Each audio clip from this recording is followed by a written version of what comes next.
Hello, everybody. Let some people hop on. We are live streaming. We got a fun activity for tonight that I'm deeply looking forward to. So, I'll give the little introduction for people watching later on. I know I haven't given barely any time for people to join, but I can give this little blurb before we jump into the actual debate. So I have a really hard time going to bed at night, right? Every single night there's just 1,000 things I have to think about right when I lay in bed. And so last night, doing my normal routine, trying to fall asleep for like 2 hours, just laying there.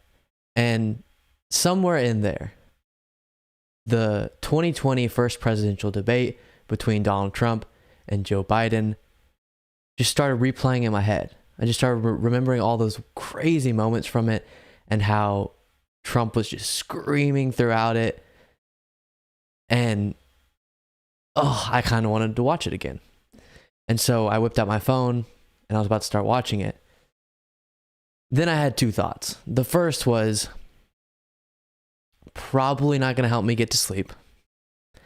And the second was this would be a really fun thing to do on a live stream. Obviously, I feel like anyone who's into politics has watched it before, but it would be kind of fun to watch again, right? So I didn't watch it last night, and I decided to wait and watch it tonight. So that's what we're going to do. Then I'll leave it up on the channel, of course, and peeps who are watching this after I'm live hopefully will enjoy it as well. It's going to be long. It's a long debate. Looks like an hour and a half plus, and I'll be commenting on it. So this is definitely one of those things you want to watch if you got a lot of time in your hand, or you want to watch in segments, or you're going on a long drive or something. But I'm excited because this is probably the craziest debate in history, honestly, at least on the presidential level. And I think in the current political climate we exist in, everything's so crazy and new crazy things just happen so often. To the viewers who are on right now, I always like to do this. Make sure you confirm with me that you can hear me well and it sounds good and crisp and everything. That helps me have peace of mind that I'm not talking out into a void. But anyways, I think it's easy to forget the more wild moments in political recent history. And this was definitely one of them. So now that Trump lost, it's less stressful to watch this because it's like, oh, he's not going to do all this crazy stuff and then be president again. Well, in 2020, he could in 2024. UV lightning, hello, can you hear me? Okay. Is it synced up well and all that? Hopefully so. Okay, so let's jump into it. This was, like I mentioned, 2020, heat of the pandemic. Trump was getting a lot of heat for his management of the pandemic, and lots of hype and build up for this debate. And then it happened and it was crazy, and we're going to watch it. All right, let's do it. And I can see all his comments, so feel free to throw them in there and I'll respond as we go. And once I play this, let me know if it sounds good. The playback.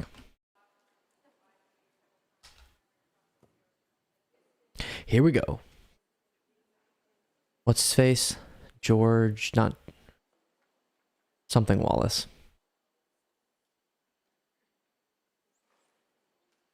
Dang, he's taking a long time to prep. Let's go, brother.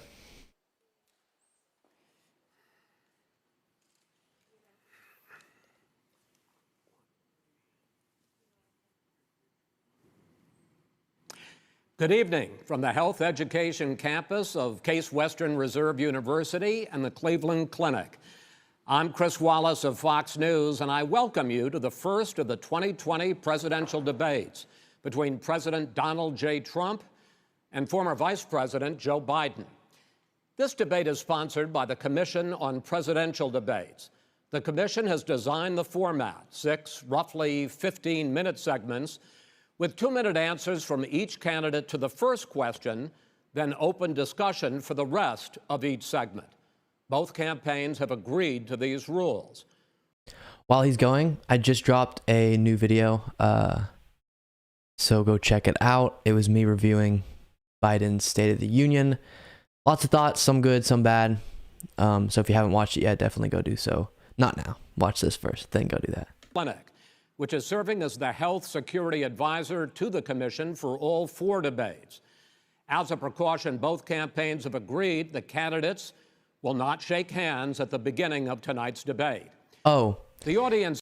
remember as well, reporting has come out after this, so you can look and notice it watching it now. This is what's fun about watching it after the fact, is you have more information. 2+ years after, Trump was sick with COVID. We find out this was right before he went to the hospital. You remember? So he just introduced President Trump. Just look at him and Biden. How you doing, man? How are you? I'm well.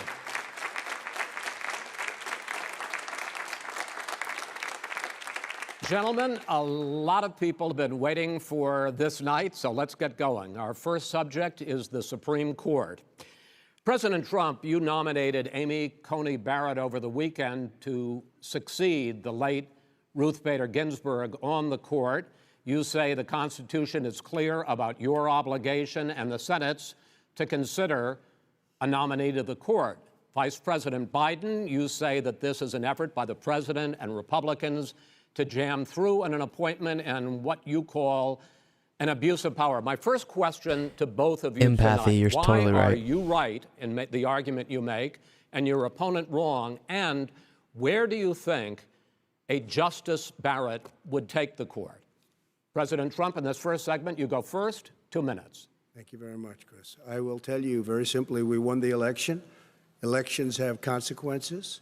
We have the Senate, we have the White House, and we have a phenomenal nominee, respected by all, top academic, good in every way, In fact, some of her biggest endorsers are very liberal people from Notre Dame and other places. So I think she's going to be fantastic. We have plenty of time, even if we did it after the election itself. I have a lot of time after the election, as you know. So I think that she will be outstanding. She's going to be as good as anybody that has served on that court. We really feel that.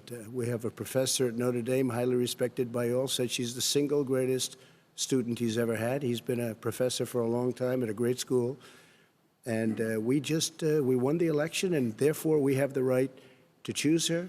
And very few people knowingly would say otherwise. And by the way, the Democrats, they wouldn't even think about not doing it. If they had. Again, the reason why, if you don't remember at the time, this was such a debacle is Mitch McConnell and the Republicans had blocked Obama's nomination to the Supreme Court with the reasoning of it's too close to an election. And it was, I think, over a year, but definitely months before the election. And they said the American people are supposed to be able to decide, like, it can't be this close to an election.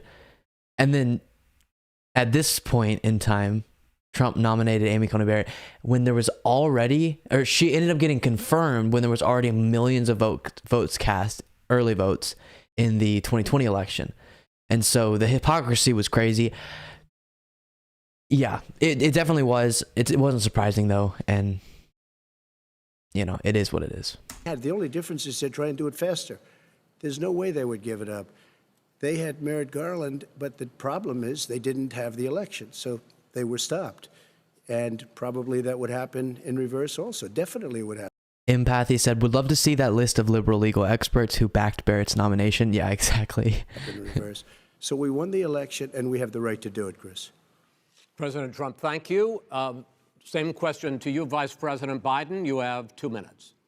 Well, first of all, Just if you're watching and you're like, oh, this isn't going to be that interesting. Remember, they start off calm and it gets nuts.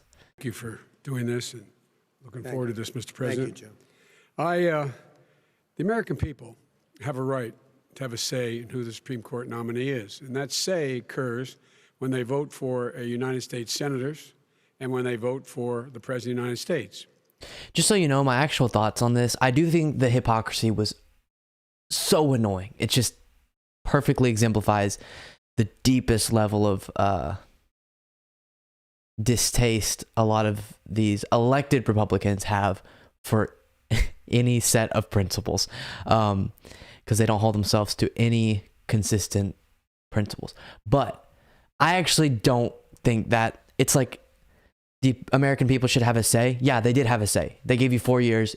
If you can fit in a nomination or a confirmation anywhere in that 4 years, great. I really don't get the whole it's close to just we elected you back then. Again, I didn't want Amy Coney Barrett, but I think both sides should just be expected.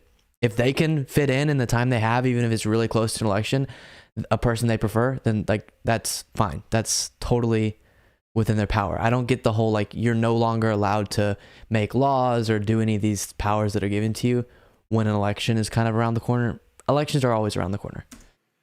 They're not going to get that chance now because we're in the middle of an election already. The election has already started. Tens of thousands of people have already voted. And so the thing that should happen is we should wait. We should wait and see what the outcome of this election is, because that's the only way the American people get to express their view is by who they elect as president and who they elect as vice president. Now, what's at stake here is the president's made it clear he wants to get rid of the Affordable Care Act.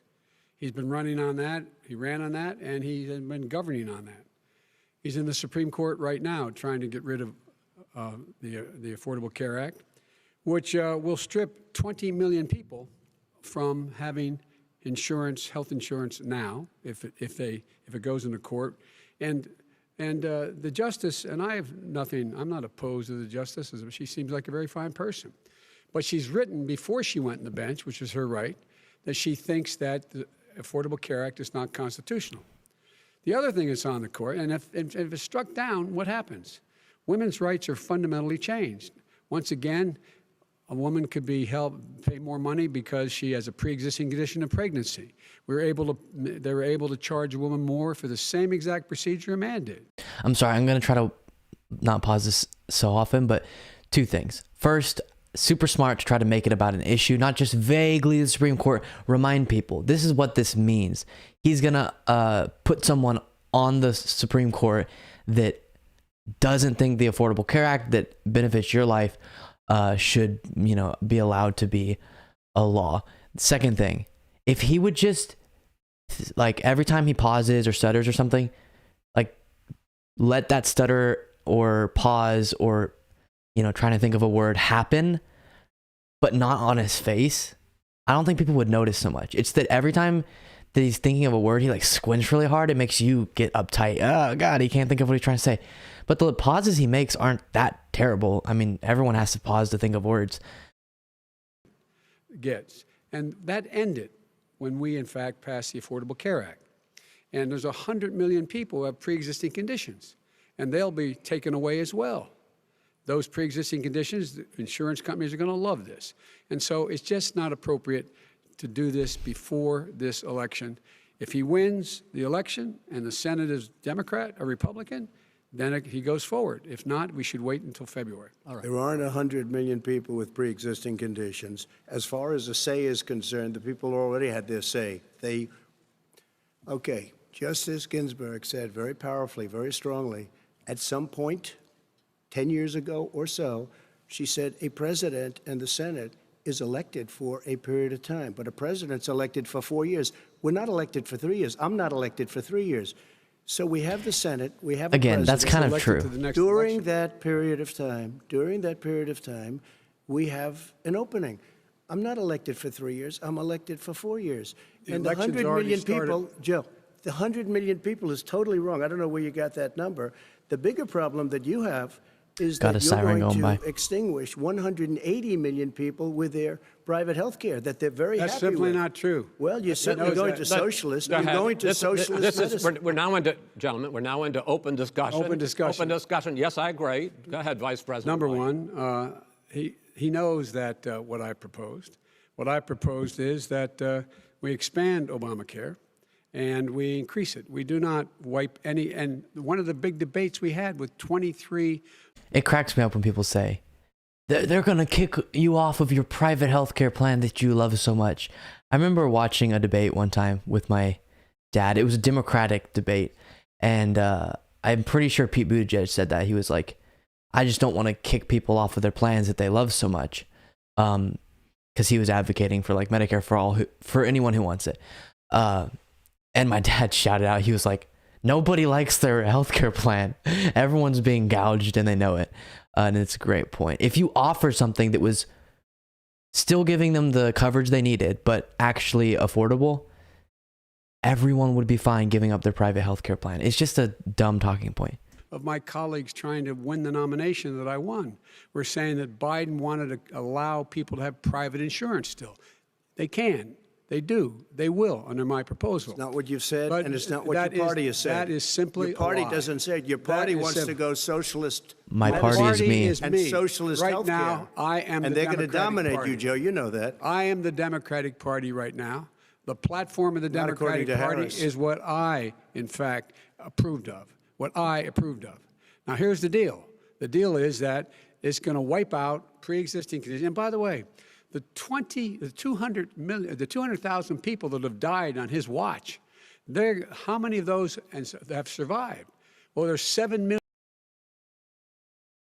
What does it mean for them going forward if you strike down the Affordable Care Act? And Joe, you've had pre-existing 308,000 military people dying because you couldn't provide them proper health care in the military. So don't tell me I'm about happy this. to talk about And this. if you were here, Look, it here's wouldn't the be deal. 200, it would be 2 million people because you were very late on the draw. You Late didn't on want the me to draw. ban China, which was heavily infected. You didn't want me to ban All right, gentlemen, Europe, which no, was heavily Mr. President, You would have Mr. been much President, later, Joe. Mr. President, much later. Mr. President, You're talking about 2 million people. You're Mr. not gonna be able President, to as shut a him up. moderator, Nothing's better than seeing the president of the United States have to be talked to like he's a child. Mr. President, Mr. President, honey, yes, I know you want to talk, but just 1 second. we are going to talk about COVID in the next segment, but go ahead. Let me finish. The point is that the president also is opposed to Roe v. Wade. That's on the ballot as well in the court. And so that's also at stake right now. And so the election is already You don't know it's begun. on the ballot. Why is it on the ballot? Because Why is it you on the said ballot? It's not you're- on the ballot. It's on the ballot in the I court. don't think so. In the court. Well, There's nothing happening there. Donald, would you And you just don't be quiet know for a her minute? view on Roe v. Wade. You I don't don't know her know. view. Well, all right, let's talk. I will say Biden just needs to continue with this point. He ends up getting better because he realizes what Trump's doing, I think, later in the debate. But I remember when I was originally watching this thinking, stop trying to process the points that Trump is making and just finish your point. And then after that, if Trump talks and you want to respond, that's fine. But what kept happening, I think this was what Trump was trying to do and probably what his advisors recommended to him, is because Biden's known to have a little bit of trouble communicating whenever there's a lot kind of coming at him. If we remember in the Democratic debates, he didn't do great with the 8 people and he got confused. But then he did a lot better in the debate against Bernie because it was just one-on-one. And so I think what Trump is trying to emulate is that kind of overwhelming feeling where he just throws a bunch of questions so that Biden can't make a point and then starts stuttering, and then people will hopefully think from Trump's perspective that Biden can't communicate, and then they won't get the right points. But I do think Biden ends up realizing, I need to ignore him, because you can see right here, he's trying to make, but then he's trying to also listen to what Trump's saying to see if he needs to respond. It is tough. But eventually it makes Trump look bad. Right now, it's actually kind of working. It's like confusing Biden. But as the debate goes on, if you can remember the polling that came out after this, people got annoyed because Trump came off as kind of a child. Sam said, Donald, quoting him, Donald, will you just be quiet for a moment? Love that. I love later in the debate when he goes, will you just shut up? We got a lot to unpack here, gentlemen. We got a lot of time. So on health care, and then we'll come back to Roe v. Wade. All right. Mr. President, the Supreme Court will hear a case a week after the election in which the Trump administration, along with 18 state attorneys general, are seeking to overturn That's right. Obamacare, to end Obamacare. You have spent the last... Because they want to give good health care. If I may ask, my question, sir. Good health care. Over the last 4 years, you have promised to repeal and replace Obamacare, but you have never in these 4 years come up with a plan, a comprehensive plan to replace Obamacare. Of course I have. Well, I got rid of the individual mandate. I'm going to give you an opportunity. I got rid of the individual mandate, which was a big chunk of comprehensive plan. That is absolutely a big thing. That was the worst part of Obamacare. Sir, Chris, that was the worst part of Obama. Let me ask my question. Well, I'll ask Joe. The individual mandate was the most unpopular aspect of Obamacare. I got rid of it. I'd like and we will protect people with President, I'm the moderator of this conditions. debate, and I would like you to let me ask my question, and then you can answer your question. You, in the course of these 4 years, have never come up with a comprehensive plan to replace Obamacare, and just this last Thursday, you signed a largely symbolic executive order to protect people with pre-existing conditions 5 days before this debate. So my question, sir, is what is the Trump health care plan? Fine. Well, first of all, I guess I'm debating you, not him, but that's okay. I'm not surprised. Let me just tell you something, that there's nothing symbolic. I'm cutting drug prices. I'm going with favored nations, which no president has the courage to do because you're going against Big Pharma. Drug prices will be coming down 80 or 90%. You could have done it during your 47-year period in government, but you didn't do it. Nobody's done it. So we're cutting health care. All of the things that we've done, insulin. I'll give you an example. Insulin. It was destroying families, destroying people. The cost, I'm getting it for so cheap. It's like water, you want to know the truth. So cheap. Take a look at all of the drugs what we're doing, prescription drug prices. We're going to allow our governors now to go to other countries to buy drugs because they pay just a tiny fraction. As I say, this is open discussion. No, let me but ask this you is about, big, let me, this you'll is be happy, big stuff. Sir, you'll be happy. I'm about to pick up on one of your points to ask the vice president, which is he points out that you would... I hate that they have to do this because of course Trump's gonna say, "Oh, Chris Wallace was biased," and then his supporters are gonna get all pissed and attack Chris Wallace, and then it wasn't a legitimate debate, blah, blah, blah, blah. And so then he has to go, "No, wait, I'm gonna also hit him because I promise, I'm gonna try to make you happy. Don't get too angry." Like to add a public option to Obamacare, and the argument that he makes and other Republicans make is that is going to end private insurance. It is and not. Well, if I can ask you the question, it will Not end. what your party says, by the way. It will end private insurance and create a government takeover of Yay. health. It does not. It's only for those people who are so poor they qualify for Medicaid. They can get that free in most states, except governors who want to deny people who are poor Medicaid. Anyone who qualifies for Medicare Medicaid would automatically be enrolled in the public option. The vast majority of the American people would still not be in that option, number one. Joe, you agreed with Bernie Sanders, who's far left, on the manifesto, we call it, and that gives you socialized medicine. Look, hey, Are you saying I'm not you going didn't to agree? listen to him. The fact of the matter is, See, this is where he shifts. Smart. But I hate, oh my gosh. I need something to like punch whenever I do these live streams. Because I don't know what to do with my body when I get angry. I am so tired of Democrats responding to the framing of Republicans. It's so upset. And it's because they largely agree. Right there. Yes. I guess now Joe Biden, I don't know what he always proposed. I guess it's just, he said if you qualify for Medicaid.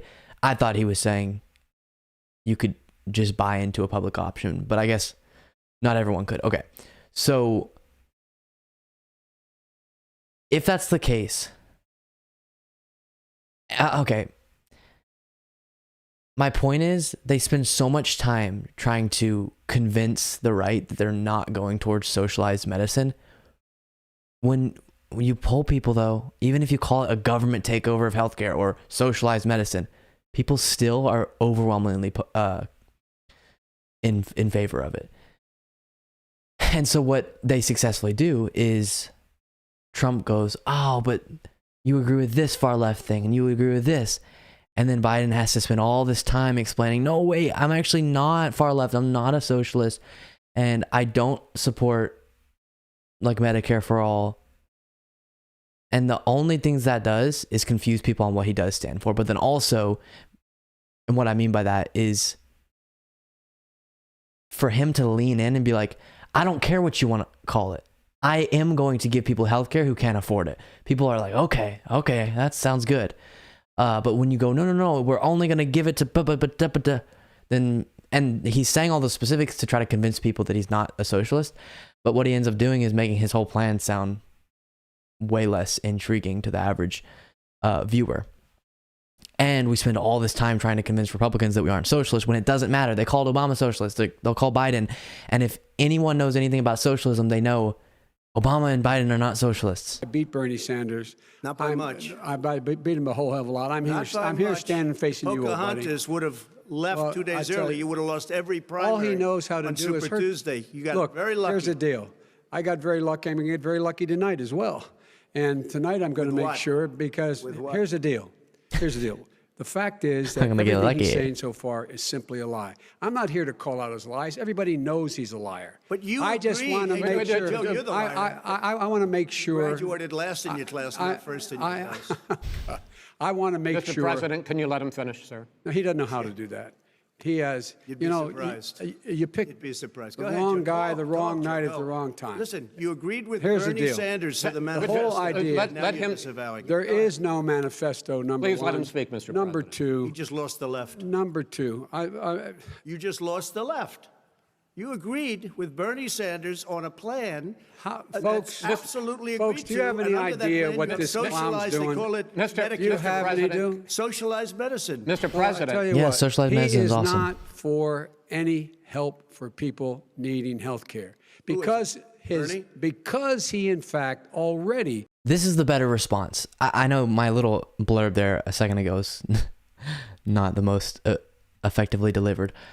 What I'm trying to say is right now he's wiggling and trying to say that his plan is better than what Trump hasn't even proposed, but also not be called socialized medicine.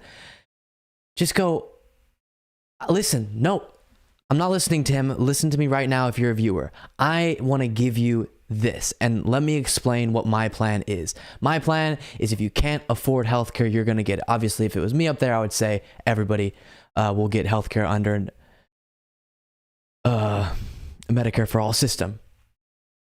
But he doesn't believe in that. So we'll take his views.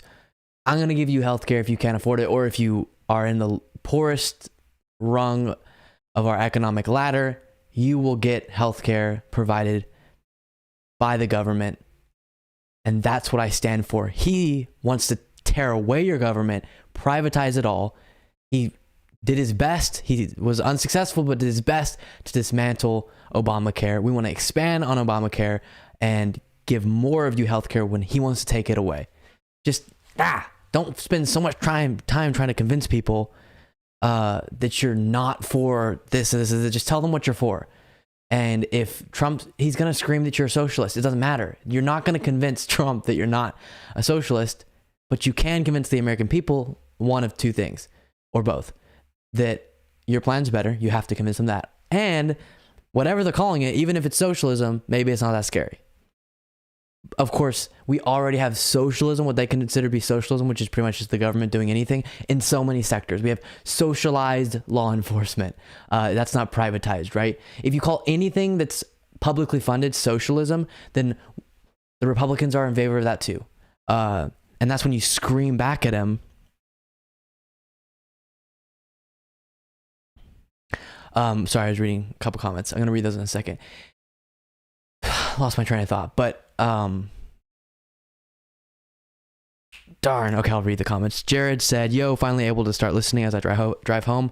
Jared, you are number one, my man. Thank you for reaching out. I know I disappeared for a second. It was a lot happened. Doug said, "Hey Luke, I can't stick around, but wanted to tell you Pacman mentioned you the other day. As someone who wants to work with more, you should hit him up. He can help you with your subscribers." Definitely. Thank you, sir. And let's get back to this. Has cost 10 million people their health care that they had from their employers because of his recession.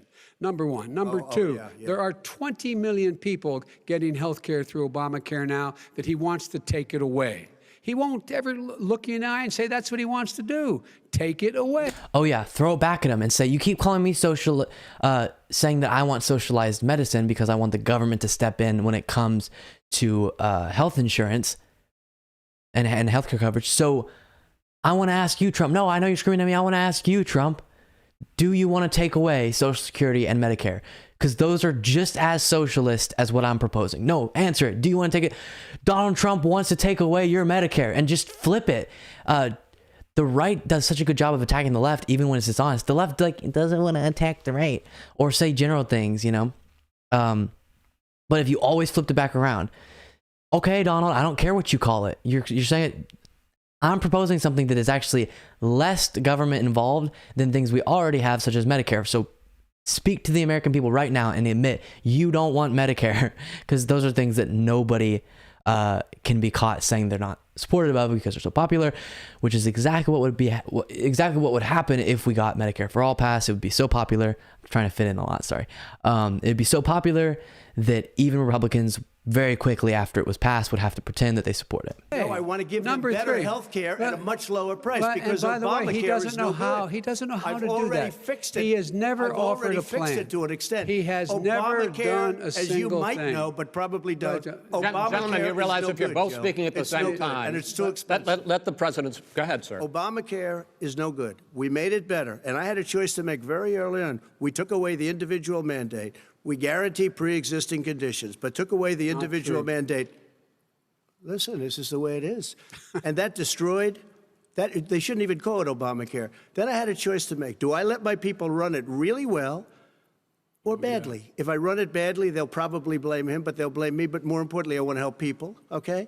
I said, you got to run it so well. That's what and I just had a meeting with them. They said, the problem is no matter how well you run Obamacare, it's a disaster. It's too expensive. Okay. Premiums are too high, and it doesn't work. So we do want to get rid of it. Chris, we want to get rid of it. I understand it, sir, but I have to give you roughly equal time. Good. Please let the vice president talk. Good. He has no plan for health care. Of course we do. Please. He sends out wishful thinking. He has executive orders that have no power. He hasn't lowered drug costs for anybody. He's been promising a health care plan since he got elected. He has none, like almost everything else he talks about. He does not have a plan. He doesn't have a plan. And the fact is, this man doesn't know what he's talking about. All right. He's I have one final question for you, sure. Mr. Vice President. If Senate Republicans, we were talking originally about the Supreme Court here, if Senate Republicans go ahead and confirm Justice Barrett, there has been talk about ending the filibuster or even packing the court, adding to the 9 justices there. You call this a distraction by the president, but in fact it wasn't brought up by the president. It was brought up by some of your Democratic colleagues in the Congress. So my question to you is, you have refused in the past to talk about it. Are you willing to tell the American people tonight whether or not you will support either ending the filibuster or packing the court? Whatever position I take on that, that'll become the issue. The issue is the American people should speak. You should go out and vote. You're in voting now. Vote and let your senators know how strongly you feel. Vote now. Are you going to pack the Make court? sure you, in fact, let people know you're a senator. I'm not going to answer the question Why because you answer that because question? the question is the question is radical left. Will you shut up, man? Listen, who is on your list, Joe? Who's on your list? Right, gentlemen, I think this we've is ended so this. He's going to pack the court. We have not going to give a list. We have ended this segment. We're going to move on to the second segment. That was really a productive segment, wasn't it? Keep yapping, man. The people understand, Joe. They sure 47 years you've done nothing. They understand. All right. Biden was notoriously bad in the primaries during debates. He did pretty good in this debate, I would say, because it's hard to manage when Trump's going at you like that. And I think the simultaneous lightheartedness, well, you shut up, man, and how he would kind of laugh every once in a while at him, and then making eye contact with the camera and be like, you know what's going on.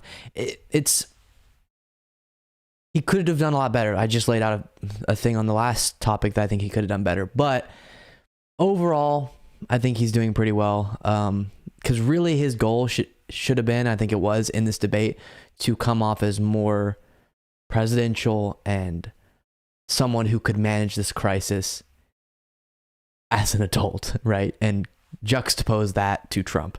And I think that's what he's doing. Benjamin Crowley said the craziest part about this debate is that Trump still got 46.9% of the popular vote. I know, that's crazy. And he also said that was the best moment in the whole debate. Definitely. Stephen Rose said Trump has no plan except his own aggrandizement. Absolutely. Remember it visibly. Yeah, the plan thing, he's literally in 2016 was running saying the exact same thing. Repeal and replace. His whole, crowds would chant that. Repeal and replace Obamacare. 4 years passed. We never saw a proposal. Nothing. The second subject is COVID-19, which is an awfully serious subject, so let's try to be serious about it. We have had more than 7 million cases of coronavirus in the United States, and more than 200,000 people have died. Even after we produce a vaccine, experts say that it could be months or even years before we come back to anything approaching normal. My question for both of you is, based on what you have said and done so far, and what you have said you would do starting in 2021, why should the American people trust you more than your opponent to deal with this public health crisis going forward? In this case, the question goes to you first, sir. 2 minutes uninterrupted. Good luck. 200,000 dead. As you said, over 7 million infected in the United States. We, in fact, have 4% of the world's population, 20% of the deaths. 40,000 people a day are contracting COVID. In addition to that, about between 750 and 1,000 people a day are dying. When he was presented with that number, he said, it is what it is. Just so you know, that was crazy to us. 750 to 1,000 people dying per day. Now, everyone's acting like COVID is over. I work at a restaurant, and that's why a lot of times I stream at weird times because I get off work, blah, blah, blah. And I've gotten asked by multiple people, I'm a waiter. I've gotten asked multiple times, why are you wearing a mask? Do they force you to here?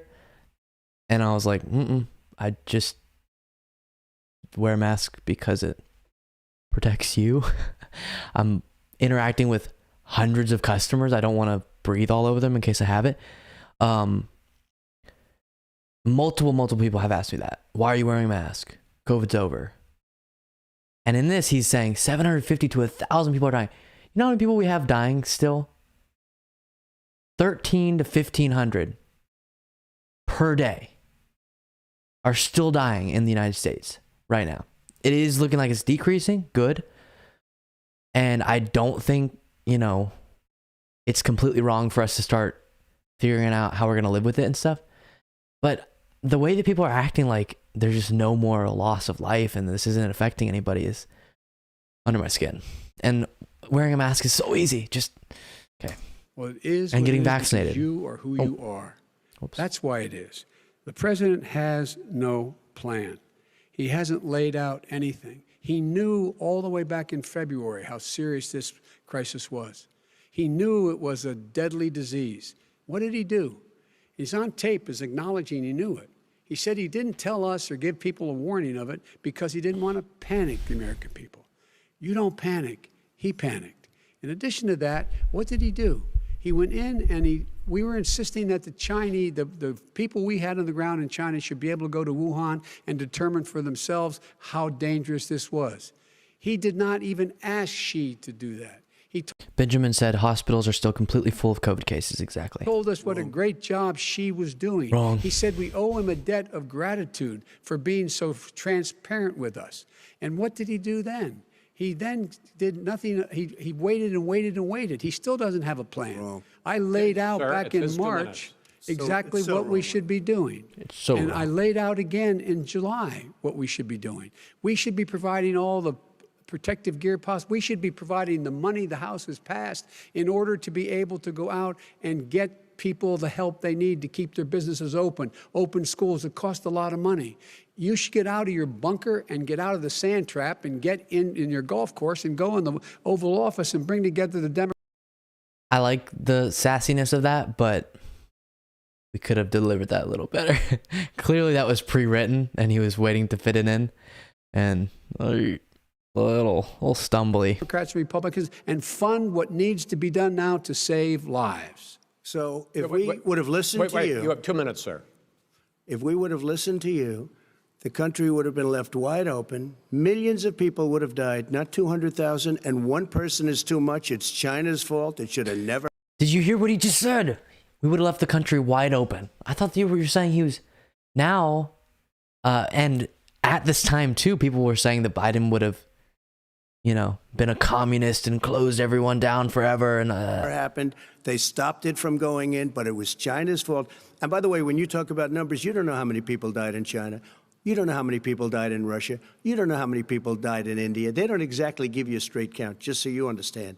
But if you look at what we've done, I closed it, and you said he's xenophobic. He's a racist, and he's xenophobic because you didn't think I should have closed our country. Wait a minute. It says 2 minutes. You didn't think we should have closed our country because you thought it was terrible. You wouldn't have closed it for another 2 months. By my doing it early, in fact, Dr. Fauci said, President Trump saved thousands of lives. Many of your Democrat governors said, President Trump did a phenomenal job. We worked with the governor. Oh, really? Go take a look. The governors said I did a phenomenal job. Most of them said that. In fact, people that would not be necessarily on my side said that. President Trump did a phenomenal job. We did. We got the gowns. We got the masks. We made the ventilators. You wouldn't have made ventilators. And now Nathan Avila, hello. Now we're weeks away from a vaccine. We're doing therapeutics already. Fewer people are dying when they get sick. Far fewer people are dying. We've done a great job. The only thing I haven't done a good job, and that's because of the fake news. No matter what you say to them, they give you bad press on it. It's just fake news. They give you good press. They give me bad press because that's the way it is, unfortunately. But let me just tell you something. I don't care. I've gotten used to it. But I'll tell you, Joe, you could never have done the job that we did. You don't have it in your blood. You could have never done that job. I know how to do the job. I know how to get the job Well, you didn't do very well in swine flu. H1N1, you were a disaster. Your own chief of staff said you were a disaster. 14,000 people died, not 200,000. There was no economic recession. Sir, you made a There was no lethal recession. disease, You made a by the way. point. Let him answer it. And there was we didn't shut down the economy. This is his economy he shut down. The reason it's shut down is because, look, you folks at home, how many of you got up this morning and had an empty chair at the kitchen table because someone died of COVID? How many of you were in a situation where you lost your mom or dad and you couldn't even speak to them? You had a nurse holding a phone up so you could, in fact, say goodbye. You would have lost far more people. Far more people. And, you would have been and by the way, months late. his own CDC CDC director says we could lose as many as another 200,000 people between now and the end of the year. And he held up, he said, if we just wear a mask, we can save half those numbers, just a mask. And by the way, in terms of the whole notion of a vaccine, we're for a vaccine, but I don't trust him at all, nor do you. I know you don't. What we trust is a scientist. You don't trust Dr. Johnson Fauci. & Johnson, Pfizer? Okay, by the way, gentlemen, let me move on to questions about the future, because you both have touched on two of the questions I'm going to ask. Focusing on the future first, President Trump, you have repeatedly either contradicted or been at odds with some of your government's own top scientists. The week before last, the head of the Centers for Disease Control, Dr. Redfield, said it would be summer before the vaccine would become generally available to the public. You said that he was confused and mistaken. Those were your two words. Yeah. But Dr. Slaoui, the head of your Operation Warp Speed, has said exactly the same thing. Are they both wrong? Well, I've spoken to the companies, and we can have it a lot sooner. It's a very political thing because people like this would rather make it political than save lives. God. It is a very political thing. I've spoken to Pfizer. I've spoken to all of the people that you have to speak to. We have great Moderna, Johnson & Johnson, and others. They can go faster than that. That line reminds me of his CPAC line. And just now he said, We've spoken to Pfizer. We've spoken to all the other people you have to speak to. It's just like the most basic statement, similar to how during his CPAC speech he was like, "Of course, well, who's talking? Putin is smart, but NATO and the West, they're the opposite of smart." Just like reminding me and everyone of how brained he is. That by a lot. Become very political because the left, or I don't know if I call them left, I don't know what I call them. So you're suggesting that the head of your Operation Warp Speed, Dr. Slawi... I disagree with him. Yeah, no, I disagree with both of them. And he didn't say that. He said it could be there, but it could also be much sooner. I had him in my office 2 days ago. He talked about the summer, sir, before it's generally available. Just like he said it's a possibility that we'll have the answer before November 1st. It could also be after that. I love every time that Chris Wallace talks, he puts his hand out. Like, wait. Available. Well, we're going to deliver it right away. We have the military all set up. Logistically, they're all set up. We have our military that delivers soldiers, and they can do 200,000 a day. They're going to be delivering. This is the same man it's who all told set you up. By Easter this would be gone away. By the warm weather, it'd be gone. Oh my gosh. Guys, oh my gosh. That was crazy back then. Now think about it. At the beginning of COVID, Trump said, it'll be gone by Easter. And just so you know, not Easter this year, Easter 2020. That's crazy. Oh, and we're still dealing with it. Miracle. And by the way, maybe you could inject some bleach in your arm, and that would take care of it. This is the same man. That was said sarcastically, and you know that. That was said sarcastically. And so here's the deal. This man is talking about a vaccine. Every serious company is talking about maybe having a vaccine done by the end of the year. But the distribution of that vaccine will not occur until sometime beginning or the middle of next year to get it out, if we get the vaccine. And pray God we will. Pray God we will. Mr. Vice President, I want to pick up You'll have the vaccine sooner. I want to pick up on this. Pray God we will, or pray to God? Question, though. You say the public can trust the scientists, but they can't trust President Trump. In fact, you said that again tonight. Your running mate, Senator Harris, goes further, saying the public health experts, quote, will be muzzled, will be suppressed. Given the fact that polls already show that people are concerned about the vaccine and are reluctant to take it, are you and your running mate, Senator Harris, contributing to that fear? No more than the question you just asked him. You pointed out. He puts pressure and disagrees with his own scientists. But you're saying Everybody you can't, knows. Senator Harris is saying you can't trust the scientists. No, you can trust the scientists. She didn't say that. You can't trust. She said the public health experts, quote, will be muzzled, will be suppressed. Well, that's what he's going to try to do. But there's millions of scientists, there's thousands of scientists out there, like here at this great hospital, that don't work for him. Their job doesn't depend on him. That's not, they're the people, and by the way. I spoke to the scientists that are in charge. By the way. They will have the vaccine very soon. Let him finish. Do you believe for a moment what he's telling you in light of all the lies he's told you about the whole issue relating to COVID? He still hasn't even acknowledged that he knew this was happening, knew how dangerous it was going to be back in February, and he didn't even tell you. He's on record as saying it. He panicked, or he just looked at the stock market. One of the two, because guess what? A lot of people died, and a lot more are going to die unless he gets a lot smarter, a lot quicker. So, Mr. President? Did you use the word smart? So you said you went to Delaware State, but you forgot the name of your college. You didn't go to Delaware State. You graduated either the lowest or almost the lowest in your class. Don't ever use the word smart with me. Don't ever use that word. Oh, give me a break. Because you know what? There's nothing smart about you, Joe. 47 years. Usually Trump's little attacks actually kind of work. If you remember the Republican primaries in 2015, he knocked people down.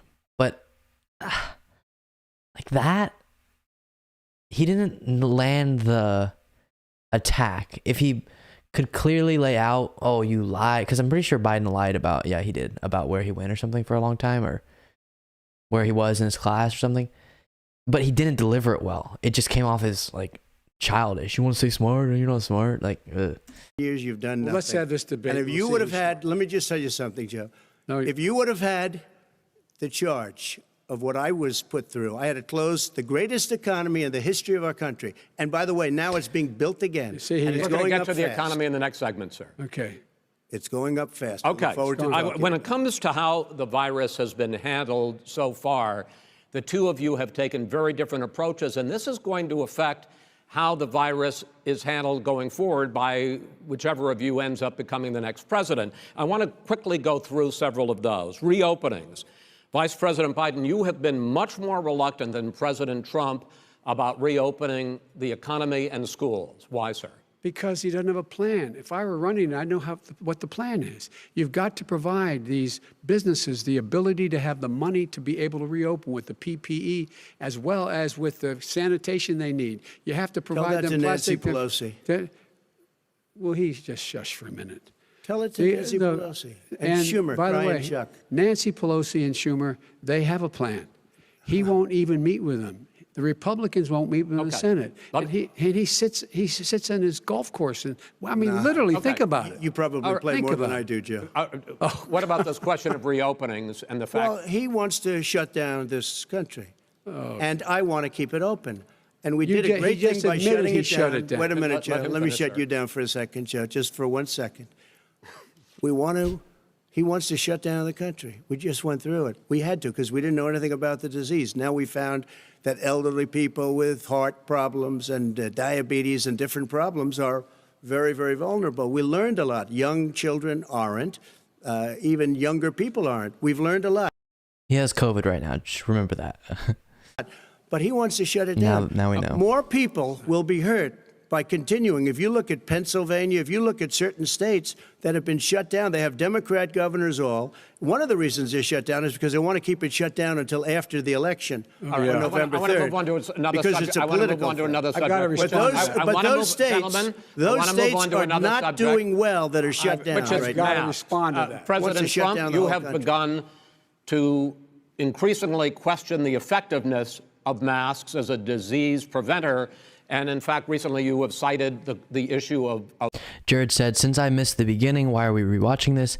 Don't get me wrong, it is interesting to analyze how it has aged, but was wondering if there was a reason. So the story was, I was laying in bed last night and this popped in my head and I was going to watch it like on my phone. And then I was like, that's a really bad thing to watch before going to bed because it will keep me up because I'll get all wired up. And then I was thinking, this would be kind of interesting to watch on stream because, like you said, seeing how it's aged, remembering that this is one of the wildest debates ever. And I have like an obsession with debates. So I'm going to start doing this with like old Democratic debates and old Republican debates and other general election debates. Just, I find them super interesting for some reason. So that's the reason, just general interest. Of waiters touching their masks and touching plates. Are you questioning No, I think the masks efficacy are okay. of You have masks? to understand, if you look, I mean, I have a mask right here. I put a mask on, when I think I need it. Tonight, as an example, everybody's had a test, and you've had social distancing and all of the things that you have to. But I Just wear like your masks rallies. when needed. When needed, I wear masks. Okay, let me ask. I don't wear masks like him. Every time you see him, he's got a mask. He could be speaking 200 feet away from it. He shows up with the biggest mask I've ever seen. I will say, Again, that's just such a missed insult because, yeah. Even who's going to think that makes Biden any less good? Because, yeah, middle of pandemic, extra cautious. He's really old, high risk. Vice President Biden, go ahead, sir. Look, the way to open businesses is give them the wherewithal to be able to open. We provided money. The Congress. But I was asking you, sir, about masks. Well, masks make a big difference. His own head of the CDC said if we just wore masks between now, everybody wore masks in social distance between now and January, we'd probably save up to 100,000 lives. It matters. and they've also said the opposite. They've also said the opposite. No serious person said the opposite. They've also said, well, look serious at I wanna Dr. ask you- Fauci. Dr. Fauci said the He opposite. did not I say want to the ask you, we opposite. got a said little very bit more than a strongly, minute left in this masks segment. are not good. Then he changed his mind. He said masks good. I'm okay with masks. I I'm want to not ask you fighting both masks. about one last subject because your different approaches has even affected the way that you have campaigned. President Trump, you're holding large rallies with crowds packed together, thousands of people. Outside, yes, sir, agreed. Vice President Biden, you are holding much smaller events with Because nobody will show up. people with. Well, it's true. Nobody shows up to his rallies. All right. In any case, why you holding the big rallies? Why you not?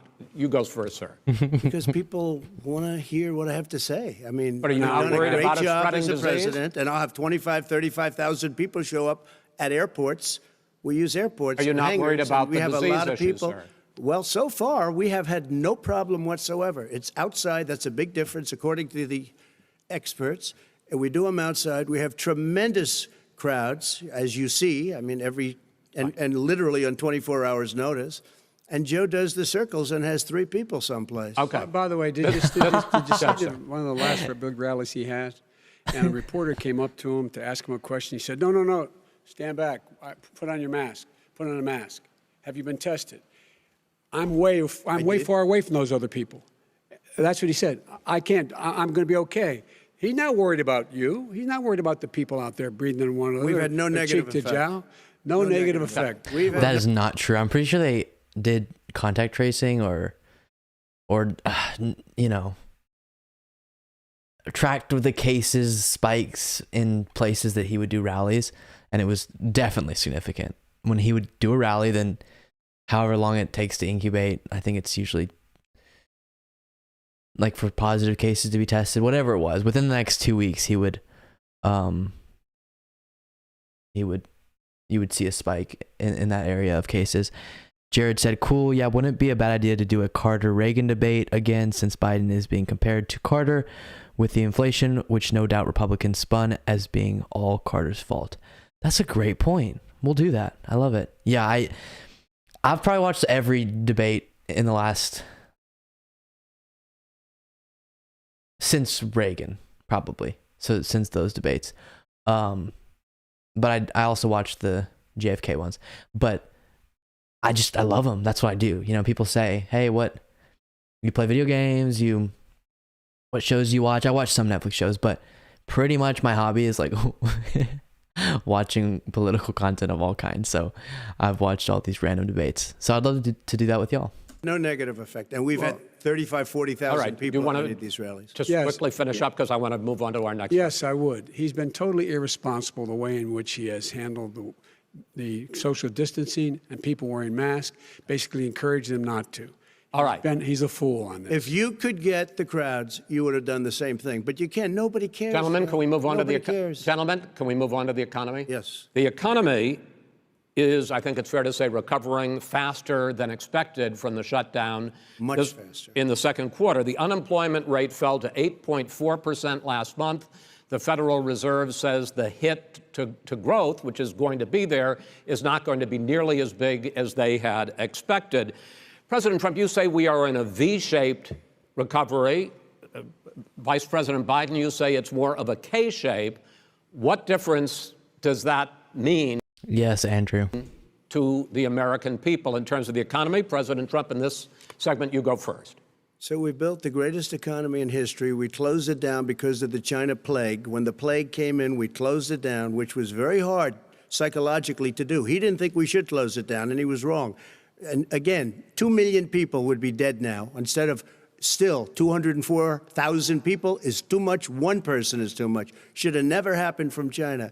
But what happened is we closed it down, and now we're reopening, and we're doing record business.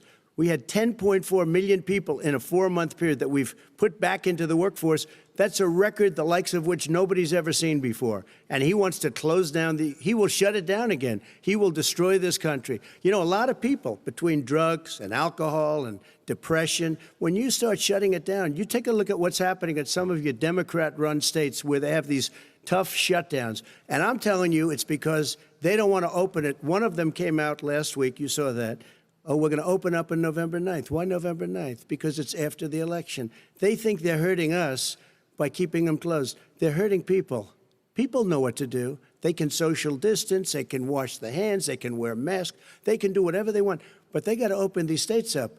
When you look at North Carolina, and these governors are under siege, Pennsylvania, Michigan, and a couple of others, you got to open these states up. It's not fair. You're talking about it's like being in prison. And you look at what's going on with divorce. Look at what's going on with alcoholism and drugs. It's a very, very sad thing. And he'll close down the whole country. This guy will close down the whole country. This is what's hard about combating the right, is I think there's tons of liars on the left as well. But it's like they're allowed to, not allowed, they just do lie shamelessly and their followers are fine with it. And so what you have to do is somehow fight against every single random conspiracy and a lie told.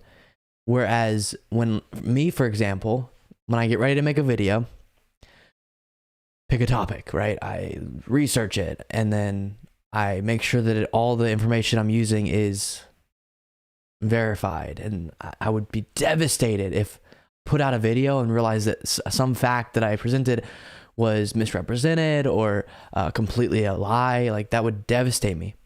And for a lot of these right-wing commentators and then also right-wing politicians, that's not a concern. Just say whatever is going to help you in that given moment. That's why there's so much hypocrisy. Again, there are also left-wing liars, but I'm just talking about the right now.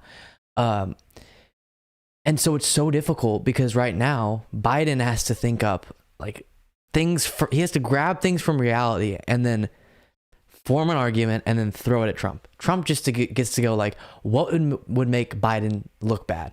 It doesn't matter if it's facts or not. And then he just spits out 2 million people would have died. Who said that? Who, like, give a specific thing he would have done that would have led to 2 million people dying. And he says that right after saying that Biden would have closed down the entire country.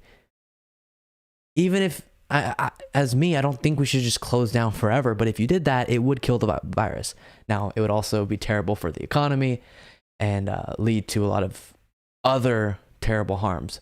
But it would definitely stop the spread of the virus if everyone was locked in their house. So he's saying way more people would have died and you would have done way more safety measures. But it doesn't matter. Just say a bunch of stuff and people will go, okay, I don't know if all that was true, but sounds like a lot. So Biden must suck. And destroy our country. Our country is coming back incredibly well, setting records as it does it. We don't need somebody that... Jared says, geez, if you could get the crowds, you'd be holding rallies too in the middle of a pandemic.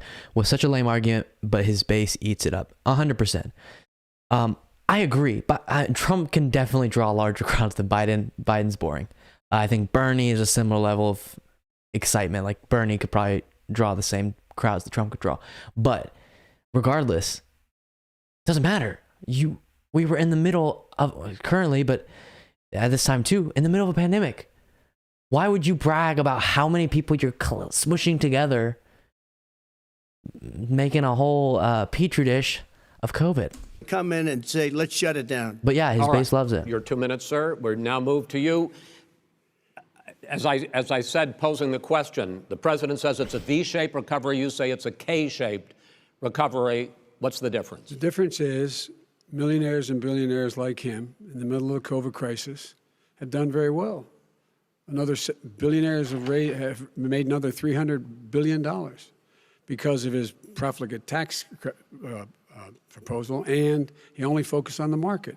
But you folks at home, you folks living in Scranton and Claymont and all the small towns and working class towns in America, how well are you doing? This guy paid a total of $750 in taxes. Sir, wait, no, sir, it's just wrong statement. Yeah, I understand. You've agreed to the 2 minutes, so please let him have it. Do I get my time back? The fact is that he has, in fact, worked on this in a way that he's going to be the first president of the United States to leave office having fewer jobs in his administration than when he became president. Fewer jobs than when he became president. First one in American history. Secondly, the people who have lost their jobs are those people who have been on the front lines, those people who have been saving our lives, those people who have been out there dying. Is that true? The first president in American history to have fewer jobs than when he got into office? Was there not fewer jobs at the end of Bush's than when Bush got into office? People who've been putting themselves in the way to make sure that we could all try to make it. And the idea that he is insisting that we go forward and open when you have almost half the states in America with a significant increase in COVID deaths and COVID cases in the United States of America. And he wants to open it up more. Why does he want to open it up? Why doesn't he take care of the American? You can't fix the economy until you fix the COVID crisis. And he has no intention of doing anything about making it better for you all at home in terms of your health and your safety. Schools, why aren't schools open?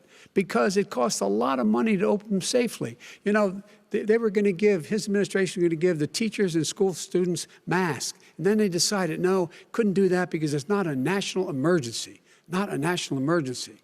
They've done nothing to help small businesses, nothing. They're closing. 1 in 6 is now gone. He ought to get on the job and take care of the needs of the American people so we can open safely. All right, your time is up, sir. Well, we are going to get to... I have to respond to that. Well, you both had 2 minutes, sir. Excuse me, he made a statement. So did you. People want their schools, people want their schools open. They don't want to be shut down. They don't want their state shut down. They want their restaurants. I look at New York. It's so sad what's happening in New York. It's almost like a ghost town. And I'm not sure it can ever recover what they've done in New York. People want their places open. They want to get back to their lives. They'll be careful, but they want their schools open. I'm the one that brought back football. By the way, I brought back Big Ten football. It was me, and I'm very happy to do it. And all right, people of Ohio are very proud of me. And you know how I found out? When he took gentlemen, a phony we're going to ad. get to your economic plans. Yeah, Steven said, what about Herbert Hoover? Lots of jobs were lost by the end of his term in 1933. I know, that stat's weird. I don't know about that. Joseph R. Biden. Going forward in a moment, but first, Mr. President, as you well know, there's a new report that in 2016, the year you were elected president, and 2017, your first year as president, that you paid $750 a year in federal income tax each of those years. I know that you pay a lot of other taxes, but I'm asking you the specific question. Is it true? Everyone takes a drink if his answer starts with, I've paid millions of dollars in taxes. That you paid $750 in federal income taxes each My of those 2 Chick-fil-A water. years. I paid millions of dollars in taxes, millions of dollars of income tax. And let me just tell you. Okay, he said income tax at the end, which is a lie. Or I guess he's saying millions of dollars in my. He didn't specify which. That Chick-fil-A ice is so good. He didn't specify what time frame, so maybe that's not technically a lie. But every time he got asked, okay, did you pay $750 in income, federal income tax in 2016, 2017? He would answer it with, I paid millions of dollars in taxes.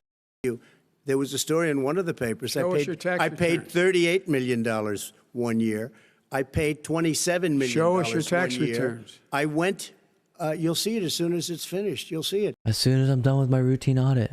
You know, if you want to go to the Board of Elections. There's a 118-page or so report that says everything I have, every bank that I he have, put I'm out. totally under-leveraged because crafted. the assets are extremely good, and we have a very, I built Sir, a great I'm asking company. you a specific question, which is... But let me tell you... I understand all of that. Release your I tax understand return. all of that. But let me... No, Mr. President, Go ahead. I'm asking you a question. Will you tell us how much you paid in federal income taxes in 2016 and 2017? What can I tell you? Millions of dollars. You paid millions of dollars? Millions of dollars, So yes. not 750? Millions of dollars, and you'll get to see it. And you'll get to see When? it. But let me just tell you... Just so you know, if and when Trump runs in 2024, guys, he's going to still say that. He's going to get asked about his tax returns in 2024 in the campaign. And he's going to say, I'm still under a routine audit, and that's why I can't release them. And he started saying that in like 2015. Guys, he's going to say it in 2025 if he ends up getting into the White House or later. He's going to have said that for a decade. Wow. Chris, let me just tell you something, that it was the tax laws. I don't want to pay tax. Before I came here, Yeah, Jared, agreed. I was a private developer. I was a private business people. Like every other private person, unless they're stupid, they go through the laws, and that's what it is. He passed a tax bill that gave us all these privileges for depreciation and for... This is his strongest argument. Stop lying and saying, I did pay... Instead, I don't... When I hear this, it's actually sort of convincing. I do think he's, repugnant in all these ways, but It's sort of now it's less convincing because he was president and he did nothing to change it. So now it's not. But like in 2015 and 2016, when he would run saying, listen, I was a businessman. Why wouldn't I do everything possible to save me and my company money and in turn, hopefully make my business more successful? That's a good argument. And saying like it was politicians like that person in 2016, Hillary, and then Biden, who allowed the tax system to be crafted in such a way that really only wealthy people like me can fully take advantage of it and make a bunch of money or save a bunch of money and not have to pay barely any taxes. That's way more convincing, I think, than lying. And it's obvious that you are lying. Benjamin said, my parents became furious when he said that everyone evades taxes unless they're stupid. Okay, I might be wrong on that. I just think like everyone can put themselves in the position of running a business. Like imagine yourself, maybe not a multi-billion-dollar business, but running a business and thinking, I'm going to do everything I can, ask like smart accountants to save money. And if it's legal, then good, right? And we do have all these loopholes. You can pretend, now he did a lot of illegal things, so that's inexcusable. But purely just saying, yeah, I took advantage of the system, but we should change it and make it where I can't take advantage of it, is more convincing, even though he's, done a bunch of terrible stuff with his business, in his business pursuits. Let's see. Andrew says, when he said that, I was wondering if he knew that people were listening. Yeah. Tax credits. We build a building and we get tax credits like the hotel on Pennsylvania Avenue. You get a massive, which, by the way, was given to me by the Obama administration, if you can believe that. See, like, that's convincing. Now, the man got fired right after that happened. But Vice President Biden, you want to respond? Yeah, I do want to respond. Look, the tax code that made him, put him in a position that he pays less tax than a school teacher makes on the money a school teacher makes is because of him he says he's smart because he can take advantage of the tax code. And he does take advantage of the tax code. That's why I'm going to eliminate the Trump tax cuts. And I'm going to eliminate those tax cuts and make sure that we invest in the people who, in fact, need the help. People out there need help. But why didn't you do it over the last 25 years? Because you weren't president. Because you weren't president screwing things up. You were a senator. And You're by the way, worst you were president America has ever had. Hey, Come Joe, on. let me just tell you, Joe. I've done more in 47 months. I've done more than you've done in 47 years, Joe. We've done things that you never even thought of doing, including fixing the broken military that you gave me, including taking care of your vets. Mr. President, we're talking about the economy. I'd like to ask you about. It always makes me uncomfortable when Biden would say that you're the worst president, because I think you could definitely say one of the worst. Because like we did have a president who led a genocide of an entire group of people. So the worst. That always makes me uncomfortable. Andrew Jackson, Trail of Tears. It's hard to get past trying to wipe out a race of people for their land, or not a race, but wipe out indigenous people for their land. About your plans going forward, because Mr. Vice President, your economic plan, if you were to be elected president, focuses a lot on big government, big taxes, big spending. I want to focus first on the taxes. You propose more than $4 trillion over a decade in new taxes on individuals making more than $400,000 a year and on corporations. President Trump says that kind of an increase in taxes is going to hurt the economy as it's just coming out of a recession. Well, just take a look at what is the analysis done by Wall Street firms. Points out that my economic plan would create 7 million more jobs than his in 4 years, number one. And number two, that's what he just it would create an additional $1 trillion in economic growth, because it would be about buying American. That we're going to make, the federal government spend $600 billion a year on everything from ships to steel to buildings and the like. And under my proposal, we're going to make sure that every penny of that has to be made by a company. But in respectfully, America. sir, I'm talking about taxes, not spending. By the way, I'm going to eliminate a significant number of the tax. I'm going to make the corporate tax 28%. It shouldn't be 21%. You have 91 companies, in the Fortune 500 who don't pay us. Don't you wish politics could be arguing about the corporate tax rate? Like that was the important issue, not if climate change was a thing or if we should allow trans individuals to have rights or say the word gay in schools. It'd be so nice. Oh. Or if democracy should still be a thing. Like imagine if we were only having to worry about one party wanted the corporate tax rate to be 21 and one party wanted it to be 28. That would be amazing. Single penny in tax, making billions of dollars. Why didn't you do it before when you were vice president with Obama? Because you, in fact, passed that. That was right. your tax proposal. I got it done. And you know what happened? Yeah, you got it done. Our economy boomed like it's never boomed. The economy is Mr. busted. President, Let me finish. Mr. President, let me pick up on that. You would continue your free market approach, lower taxes, more deregulation, correct? Not lower taxes for the American people. But let me. Excuse me. But in Obama's. Yeah, that. Oh, I need my punching bag. Chris Wallace saying you would continue your lower taxes deregulation is such a assist to Trump, because as we know, his lowering of taxes was almost completely for the richest Americans. Andrew Anderson said, or if we should stop CRT from being taught in 3rd grade. Yeah, exactly. And what's crazy is they've gotten all the way, and people predicted this right whenever they started screaming about CRT. It was like, okay, yeah, sure, let's promise not to teach CRT. That just means not teaching a high-level course in elementary school, whatever.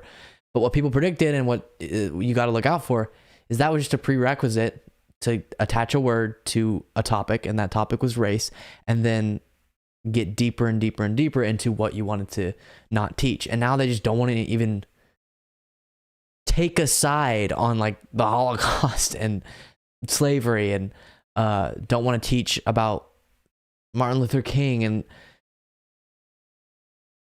You talk about the economy booming. It turns out that in Obama's final 3 years as president, more jobs were created, 1.5 million more jobs than in the first 3 years of your presidency. They had the slowest recovery since economic recovery since 1929. It was the slowest recovery. Also, they took over something that was down here. All you had to do is turn on the lights and you pick up a lot. But they had the slowest economic recovery since 1929. Let me tell you about the stock market. When the stock market goes up, that means jobs. It also means 401ks. If you got in, if you ever became president with your ideas, you want to terminate my taxes, I'll tell you what, you'll lose half of the companies that have poured in here will leave, and plenty of companies that are already here, they'll leave for other places. They will leave, and you will have a depression, the likes of which you've never seen. Look, Mr. we Vice inherited the worst recession short of a depression in American history. I was asked to bring it back. We were able to have an economic recovery that created the jobs you're talking about. We handed him a booming economy. He blew it. It wasn't booming. Blew it. He blew it. It wasn't booming. It was the weakest recovery. Yeah, y'all, you have to remember this, because one of the biggest points for Trump being good was, and I remember this, family members, friends would say, but look at the economy. I mean, yeah, sure, he's kind of crazy on Twitter, and yeah, sure, he said some racist things, but the economy. But he was just handed that from the Obama administration, and I'm not someone who's like, oh my God, Obama's amazing. Tons of issues with Obama, for sure. But, and it definitely was a slow recovery. That was because he, this is my opinion, did too much of a top-down approach, okay? But whatever. He definitely recovered the economy after the Great Recession, and at the end of his administration, what Chris Wallace just pointed out, the last year of Obama's administration compared to the first year of Trump's, Obama's growth was more. Now, of course, I've explained this to so many people, and they literally, it seems so simple in my brain. People don't understand it sometimes. Trump will say, we had the lowest unemployment in history, or whatever the stat is. But unemployment dropped at a higher rate and was, decreased more in the last year of Obama than the first year of Trump. So yes, Trump held the record, because if you take an unemployment rate that has gone way down and then you drop it 1% more, now you are in charge when it's at the lowest in history, but it's not necessarily because of you. Does that make sense to everybody? And same thing with the stock market growth, as well as GDP and all the indicators for an economy. Under Obama, at the end of his presidency, once he had gotten it back up and running, he just handed that to Trump. And to Trump's credit, he didn't ruin it right off the bat. And it kept growing at a little bit. It was growing, and it kept growing just at a little bit of a slower rate. So then you get to say, oh, we have all the greatest in history. But that's where it was already heading. Let's say Obama did a third term and it kept going at the rate that it was going under Obama, it probably would have been even more. Does that make sense to everybody? It's not that difficult. Is it fair to say he blew it when fact, when there was record low unemployment before COVID? Yeah, but because what he did, even before COVID, manufacturing went in the hole. Manufacturing went in the hole. Excuse me, one. Chris. Wait. Number two. Chris. Number three. They said it would take. No, you were number two. No. Claudia, hello. Chris. They said it. We're rewatching the 2020 first presidential debate because I just wanted to. It would take a miracle to bring back manufacturing. I brought back 700,000 jobs. They brought back nothing. They gave up on manufacturing. Part of my standard fare. I'm the guy that brought back the automobile industry. All right, let him. We brought back. I was asked to bring back Chrysler and General Motors. We brought them back right here in the state of Ohio and Michigan. He blew it. They're gone. He blew it. And in fact, they're going. Ohio had the best year it's ever had last year. Michigan had the best year they've ever had. That is not Many true. car companies came in from Germany, from Japan, went to Michigan, went to Ohio. They're not having. And they didn't come in with you. Mr. Vice President, go ahead. And so you take a look at what he's actually done. He's done very little. His trade deals are the same way. He talks about these great trade deals. He talks about the art of the deal. China's perfected the art of the steal. We have a higher deficit with China now than we did before. We have the highest trade deficit with Mexico. China ate your lunch, down 18%. China ate your lunch, Joe, and no wonder your son goes in and he takes out billions of dollars. Takes out billions of dollars to manage. He makes millions of dollars. And also, while we're at it, why is it, just out of curiosity, the mayor of Moscow's wife gave your son $3.5 million. What did he do to deserve it? What did he do with Burisma to deserve $183,000? This is something I remember thinking when watching this debate. Trump had lines that could have been semi-effective attack lines, but he left out the context and assumed that everyone watching was like hung out in right-wing Twitter. Like right here. What happened with Burisma? What happened with the $3 million?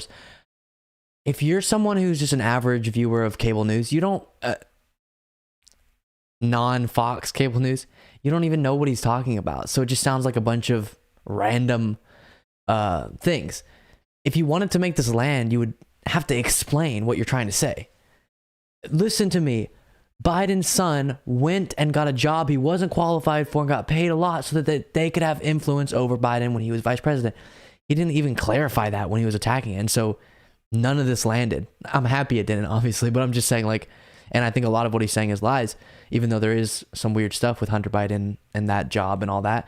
But it ended up not landing, and we'll just watch it. I'm not going to predict what's about to happen. That question, is true. let him answer. None of that is true. Oh, really? Totally, Mr. President, Mr. President, please. Totally discredited.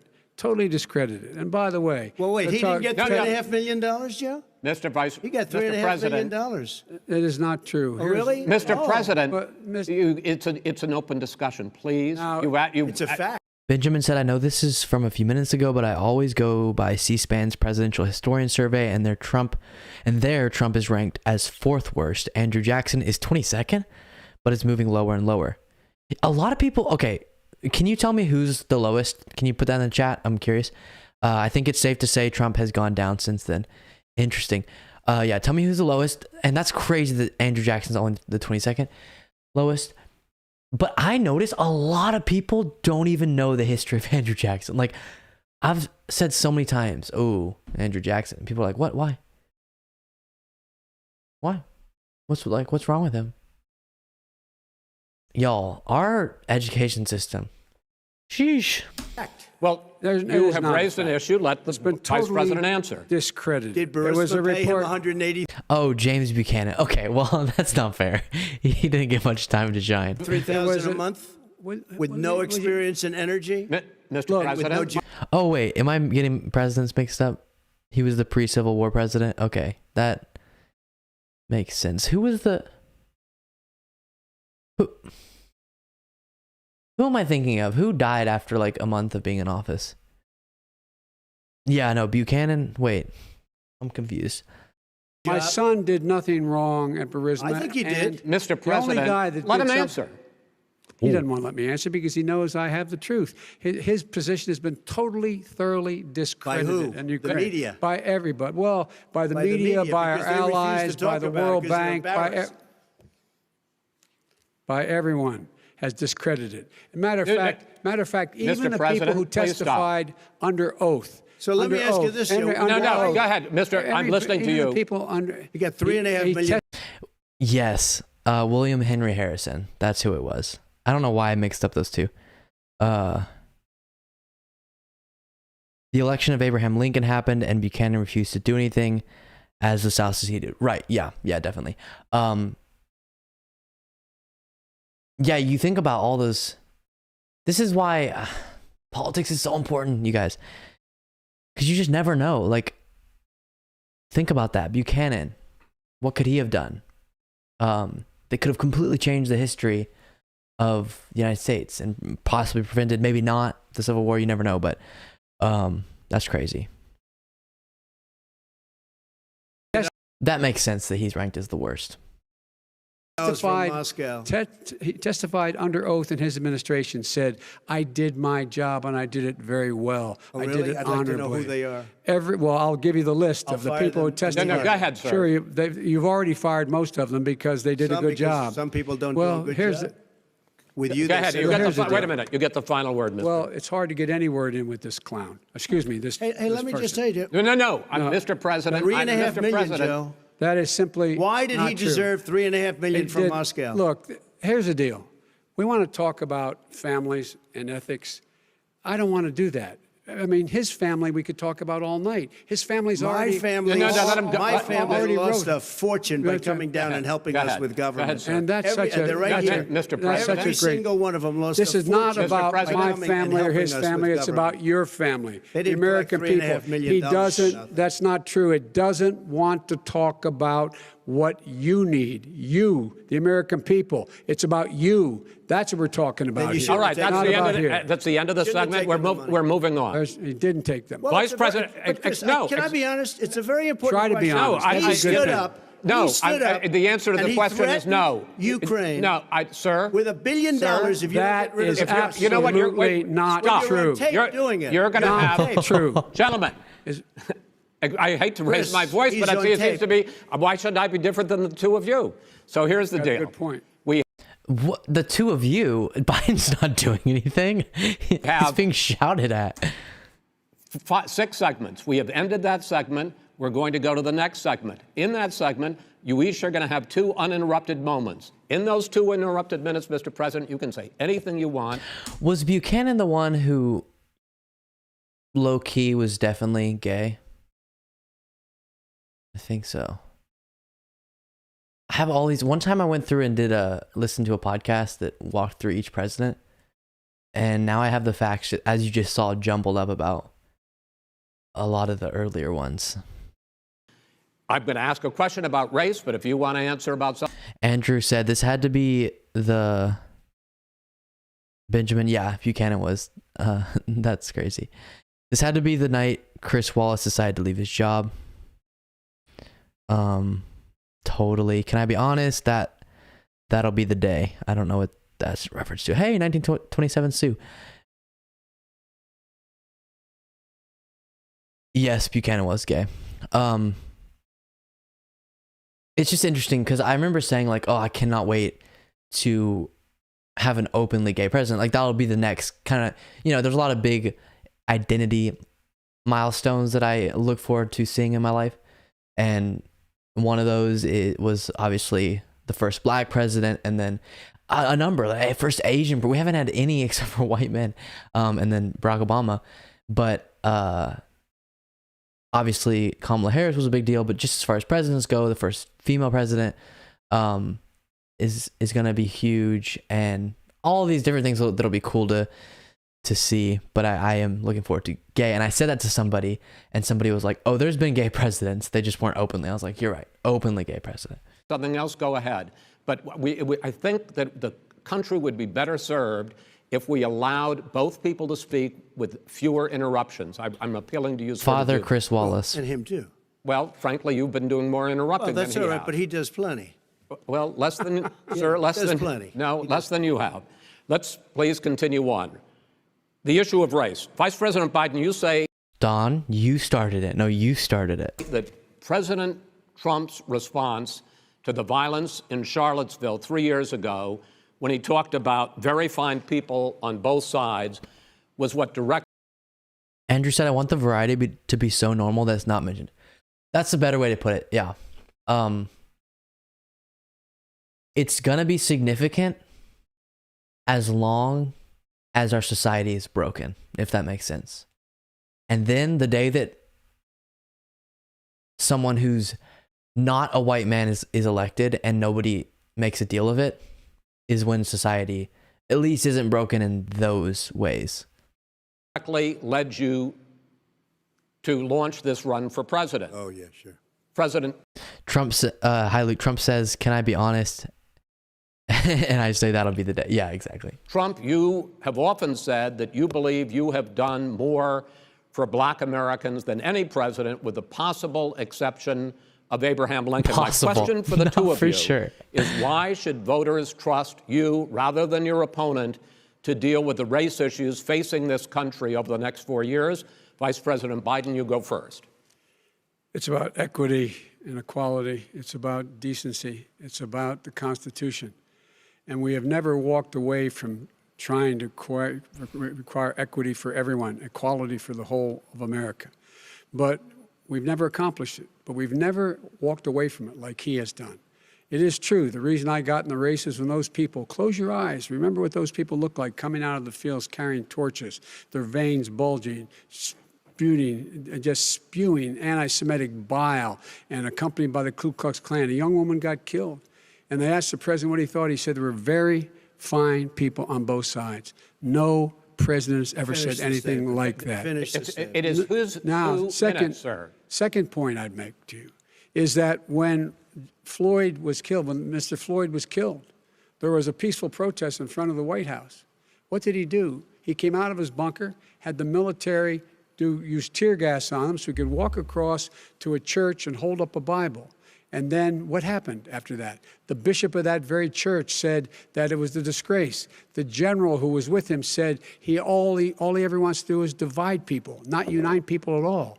This is a president who has used everything as a dog whistle to try to generate racist hatred, racist division. This is a man who, in fact, you talk about helping African Americans. 1 in 1,000 African Americans has been killed because of the coronavirus. And if he doesn't do something quickly, by the end of the year, 1 in 500 will have been killed. 1 in 500 African Americans. This man is a savior of African Americans. This man cares at all. This man's done virtually nothing. Look, the fact is that you have to look at what he talks about. You have to look at what he did. And what he did has been disastrous for the African-American community. So, President Trump, you have 2 minutes. Why should Americans trust you over your opponent to deal with race? Just let us not forget what this was started with. Trump said, and he said this many times, I've helped the African American community, or helped Black Americans, more than any other president, possible exception of Abraham Lincoln. What is he citing? Lower unemployment, pretty much, and higher GDP, whatever. Like, economically, they're better off by some measures, and that's why he's saying makes him helping them more than any other group, than any other president in history. Even if you bar Abraham Lincoln, okay, Abraham Lincoln was better than Donald Trump. Awesome. Agreed. You don't think when the Civil Rights Act was passed, that wasn't better than Trump under LBJ? What do we think? They did a crime bill, 1994, where you call them super predators, African Americans, the super predators, and they've never forgotten it. They've never forgotten it, Joe. No, sir, it's his 2 minutes. So you did that, and they call you a super predator, and I'm letting people out of jail now that you have treated the African American population community, you have treated the Black community about as bad as anybody in this country. You did the 1990, and that's why, if you look at the polls, I'm doing better than any Republican has done in a long time, because they saw what you did. You call them super predators, and you've called them worse than that, because you look back at your testimony over the years, you've called them a lot worse than that, as far as the church is concerned, and as far... This is the best attack, and by best, I mean most effective in damaging Biden that Trump, I think, did in this entire debate, because Biden has a horrible record when it comes to this, and he did help craft the crime bill that did disproportionately harm Black Americans. And he didn't explicitly, if my memory serves me correct, he didn't explicitly call Black people super predators, but called, like, dog whistled that, called certain criminals super predators, and at that time, that was a wink for Black people. So, as far as the generals are concerned, we just got the support of 250 military leaders and generals, total support. Law enforcement, almost every law enforcement group in the United States. I have Florida, I have Texas, I have Ohio, I have Portland. The sheriff just came out today and he said, I support President Trump. I don't think you have any law enforcement. You can't even say the word law enforcement, because if you say those words, you're going to lose all of your radical left supporters. And why aren't you saying those words, Joe? Why don't you say the words law enforcement? Because you know what? If they called us in Portland, we would put out that fire in a half an hour, but they won't do it because they're run by radical left Democrats. If you look at Chicago, if you look at any place you want to look, Seattle, they heard we were coming in the following day, and they put up their hands, and we got back Seattle. Minneapolis, we got it back, Joe, because we believe in law and order, but you don't. The top 10 cities and just about the top 40 cities are run by Democrats and, in many cases, radical left. And they've got you wrapped around their finger, Joe, to a point where you don't want to say anything about law and order. And I'll tell you what, the people of this country want and demand law and order, and you're afraid to even say it. All right. I want to return to the question of race. Vice President Biden, after the grand jury in the Breonna Taylor case decided not to charge any of the police with homicide, you said it raises the question, quote, whether justice could be equally applied in America. Do you believe that there is a separate but unequal system of justice for blacks in this country? Yes, there is. There's systemic injustice in this country, in education and work and in law enforcement and the way in which it's enforced. But look, the vast majority of police officers are good, decent, honorable men and women. They risk their lives every day to take care of us. But there are some bad apples. And when they occur, when they find them, they have to be sorted out. They have to be held accountable. They have to be held accountable.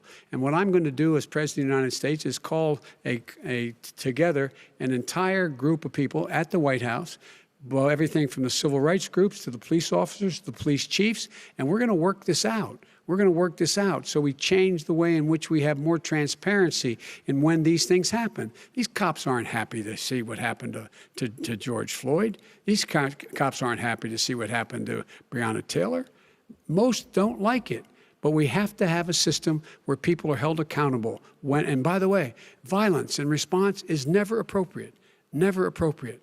Peaceful protest is. Violence is never appropriate. All right. What is peaceful protest? When they run through the middle of the town and burn down your stores and kill people all over the place, that and you is say not peaceful protest? President Trump, No, it's I'm not asking. but you say it is. President Trump, I'd like to continue with the Yes, issue go of ahead, race, I please. promise. Where were law and order on January 6th? Somehow they got lost. Exactly. The Trump administration and its underlinks, is that what they're called? Of law enforcement were real good at going in and swooping up protesters during the George Floyd sparked but Black Lives Matter protests over that summer. Then a few months later, not so great at swooping up January 6th intruders. We're going to get to the issue of law and order in a moment. Fine. This month, your administration directed federal agencies to end racial sensitivity training that addresses white privilege or critical race theory. Why did you decide to do that, to end racial sensitivity training? And do you believe that there is systemic racism in this country, sir?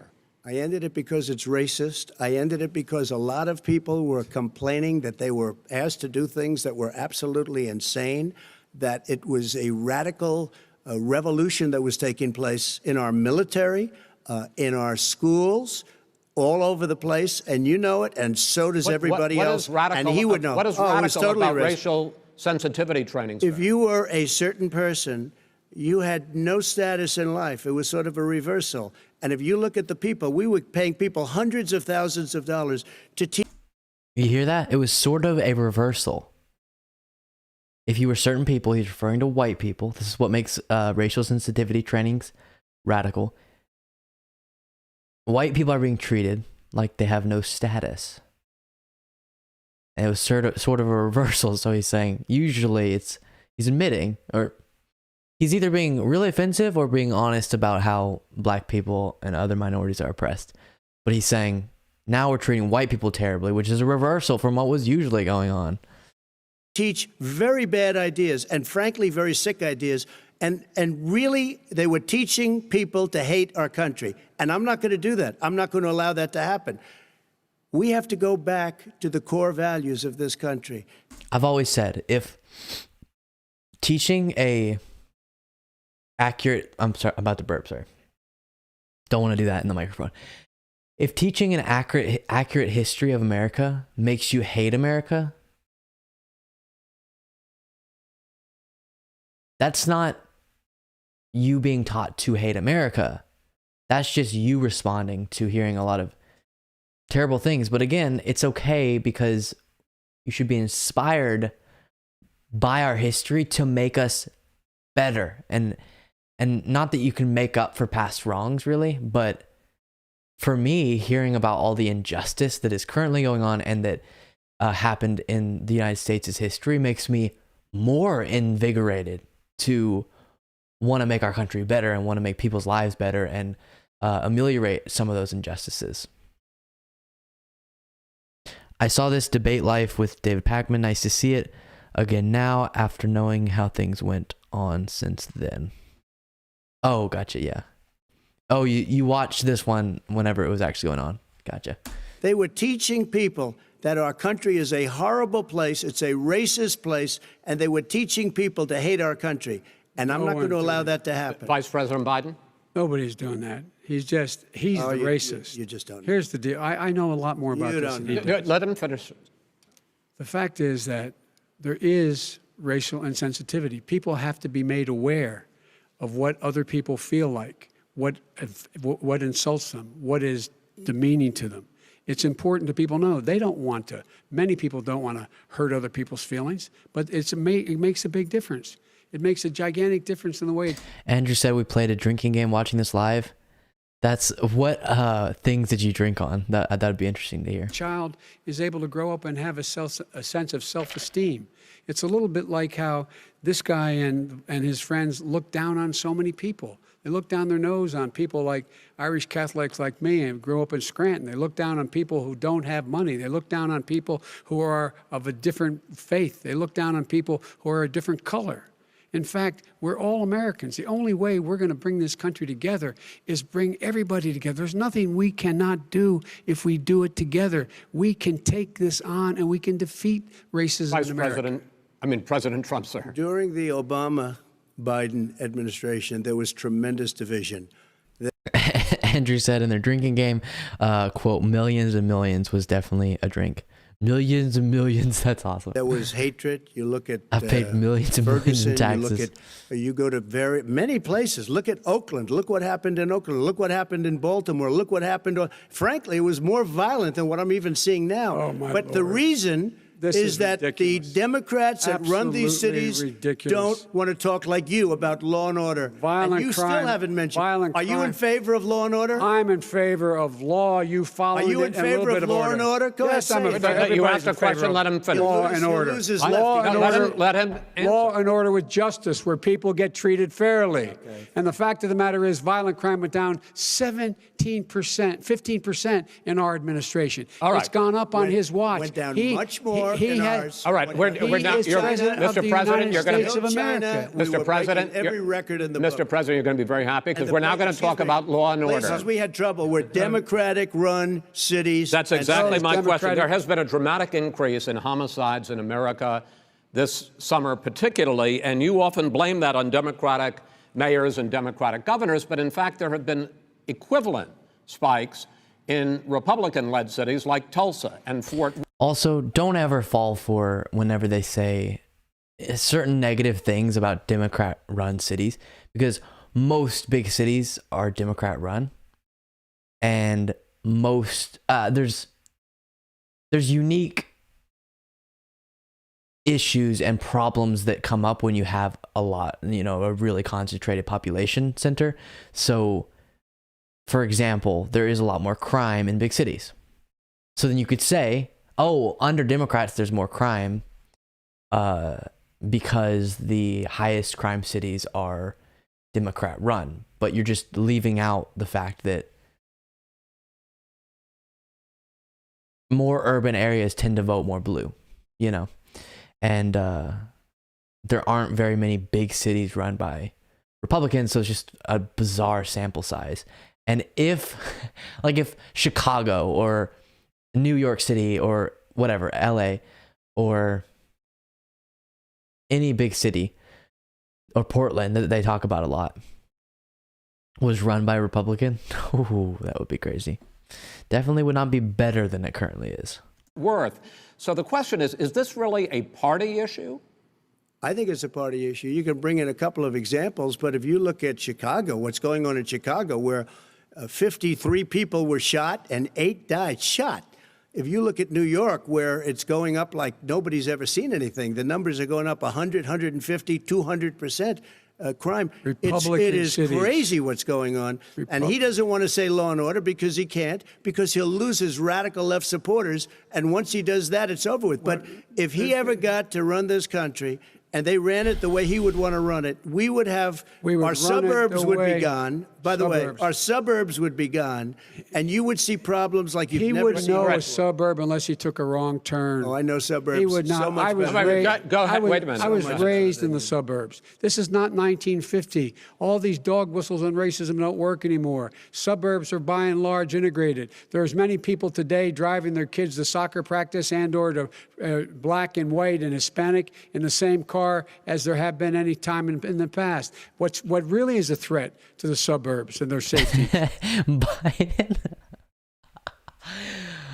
Oh, Joseph. Biden is like,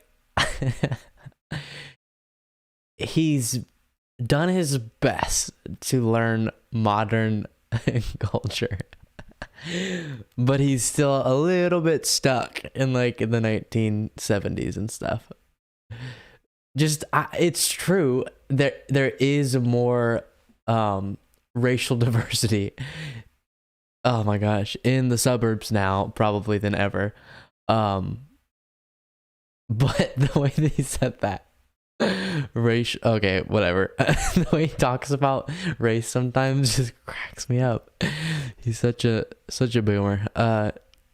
Trump insinuating President Obama was not born here fired up a lot of racist behavior. 100%. Andrew said, doesn't he have properties in both of those cities? That is also a correlation. Exactly. Yeah. To the first thing he does, and he spent his whole life in cities. It cracks me up. Fox News hosts talk about how much these Democrat-run cities are falling apart, but then they're all in New York or LA or something. Let's see. And that's a exactly. Yeah, that's a correlation, not a causation. Claudia said, well, Trump in politics was never boring. Disgusting. Yes. Wrong. Yes. Boring. No. That is true. That is very true. And that's the issue. It was so easy to get people to pay attention to politics whenever the face of politics was Trump. It's much harder when like Biden comes off largely sort of boring, but politics is still just as important. And so you got to appeal to what's important to a given person. That's what I've found. Because like you guys should all be trying to get people involved. That's the only way we're going to be able to keep hold of our democracy and keep hold of all these systems and make improvements and all these things. But it is hard whenever people look at politics and like, oh, like Biden's in charge. The phrase is, I can go back to brunch. Whereas it was harder to look away whenever Trump was driving the ship. Is his failure to deal with COVID. They're dying in the suburbs. His failure to deal with the environment. They're being flooded. They're being burned out. And yes, I'm fully aware this is going to be like a 4+ hour long, well, maybe not 4+, but like 3 hour long live stream. Because his refusal to do anything. That's why the suburbs are in trouble. I do want to talk about this issue of law and order, though. And in the joint recommendation... That's not super long for a live stream. I meant it's going to be... Because I'm just going to keep this up as a video since I think it's interesting, but it's going to be a very long video. What exactly does a radical Democrat look like? Someone singing Kumbaya and smoking a joint and wearing a peace symbol? Yeah, that's why I repeat. And this is how I've gotten a lot of people to stop stigmatizing in their brain the idea of like the radical left, because Fox News and all these right wingers make it out like, they're coming for you. But I just repeat the phrase. I just want to give you healthcare. I say that all the time because it's true. If any of these radical leftists got into power, they would just give you healthcare and raise your wages and help you pay for college for your, children, and, maybe foreign policy wise, focus less on trying to beef up defense contractors through needless military ventures. That's not in relation to the Ukraine situation. I think, as I've said in my videos, we should be as involved as we are right now. But it's crazy. Like the fact that people get away with the left's crazy, the radical, they're gonna, and like the craziest radical thing we want to do is universal healthcare that all these other developed countries have. We're the one wealthy nation that doesn't have something, and you're calling us radical. That came from the Biden-Bernie Sanders task force. You talked about, quote, reimagining policing. Yeah. First of all, what does reimagining policing mean, and do you support? It means... let me, if I might finish the question. What does reimagining policing mean, and do you support the Black Lives Matter call for community control of policing? Look, what I support is the police having the opportunity to deal with the problems they face. And I'm totally opposed to defunding the police officers. As a matter of fact, local police, the only one defunding in his budget calls for a $400 million cut in local law enforcement assistance. They need more assistance. They need, when they show up. But they pay their health insurance premiums without complaining. No, they complain. People have a hard time economically, and they're just successfully distracted. I grew up in an area that was like an interesting blend because it was in Texas, but it was also in Austin. So,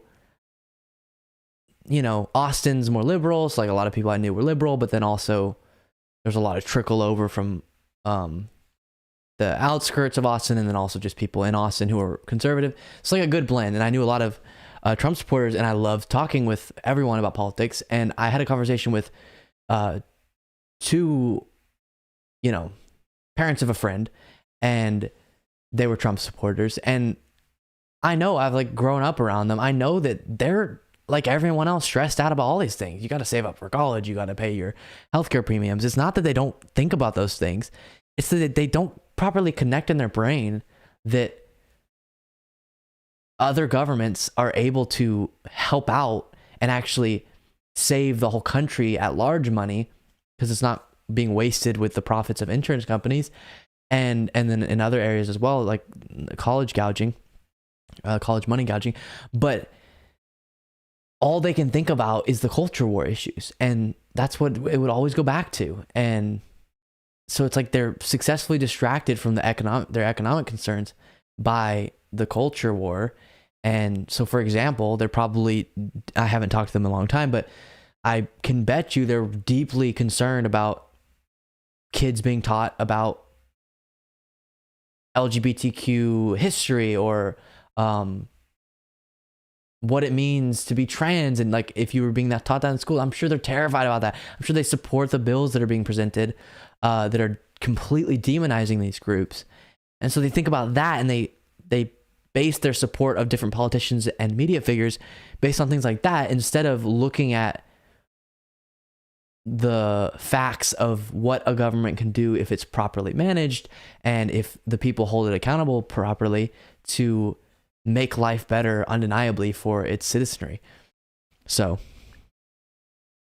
remember Kelly Loeffler saying radical liberal Raphael Warnock? Yes. Oh my gosh, we should watch that debate.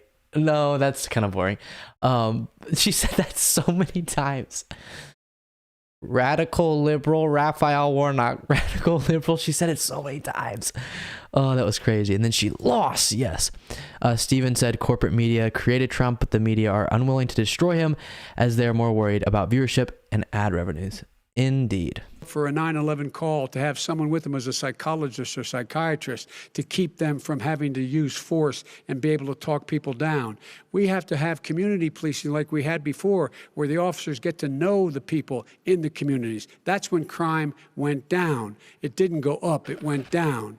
And so we have to be engaged. That's not what they're talking about, Chris. That's not what they're talking about. He's talking about defunding the police. That is not true. He doesn't have any law support. Look, he has no law enforcement that's not support. true. Almost that's nothing. Look. Oh, really? Who do you have? Name one group that supports you. Name one group that came out and supported you.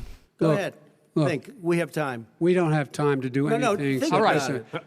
Name one law enforcement group that came out and supported you. Gentlemen, I think I'm going to take back the moderator's role. I don't think there are any. And I want to get to another subject, which is the issue of protests in many cities that have turned violent. In Portland, Oregon, especially, we had more than 100 straight days of protests, which I think you would agree. You talk about peaceful protests. Many of those turned into riots.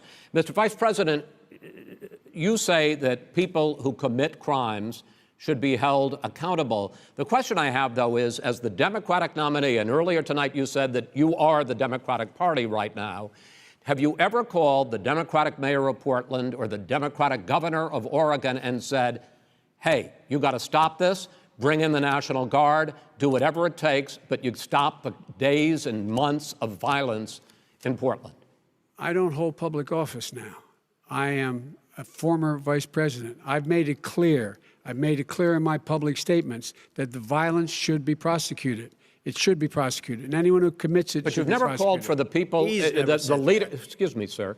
You have never called for the leaders in Portland and in Oregon to bring in the National Guard and knock off 100 days of riots. They can, in fact, take care of it if he just stay out of the way. Look here. Oh, really? Really? Here's the thing. I sent in the U.S. Marshals to get the killer of the young man in the middle of the street. They shot him, and for 3 days, President Trump, Portland wouldn't do anything. I had to send in the U.S. Marshals. They took care of business. Go ahead, sir. And by the way, his own former spokesperson said, riots.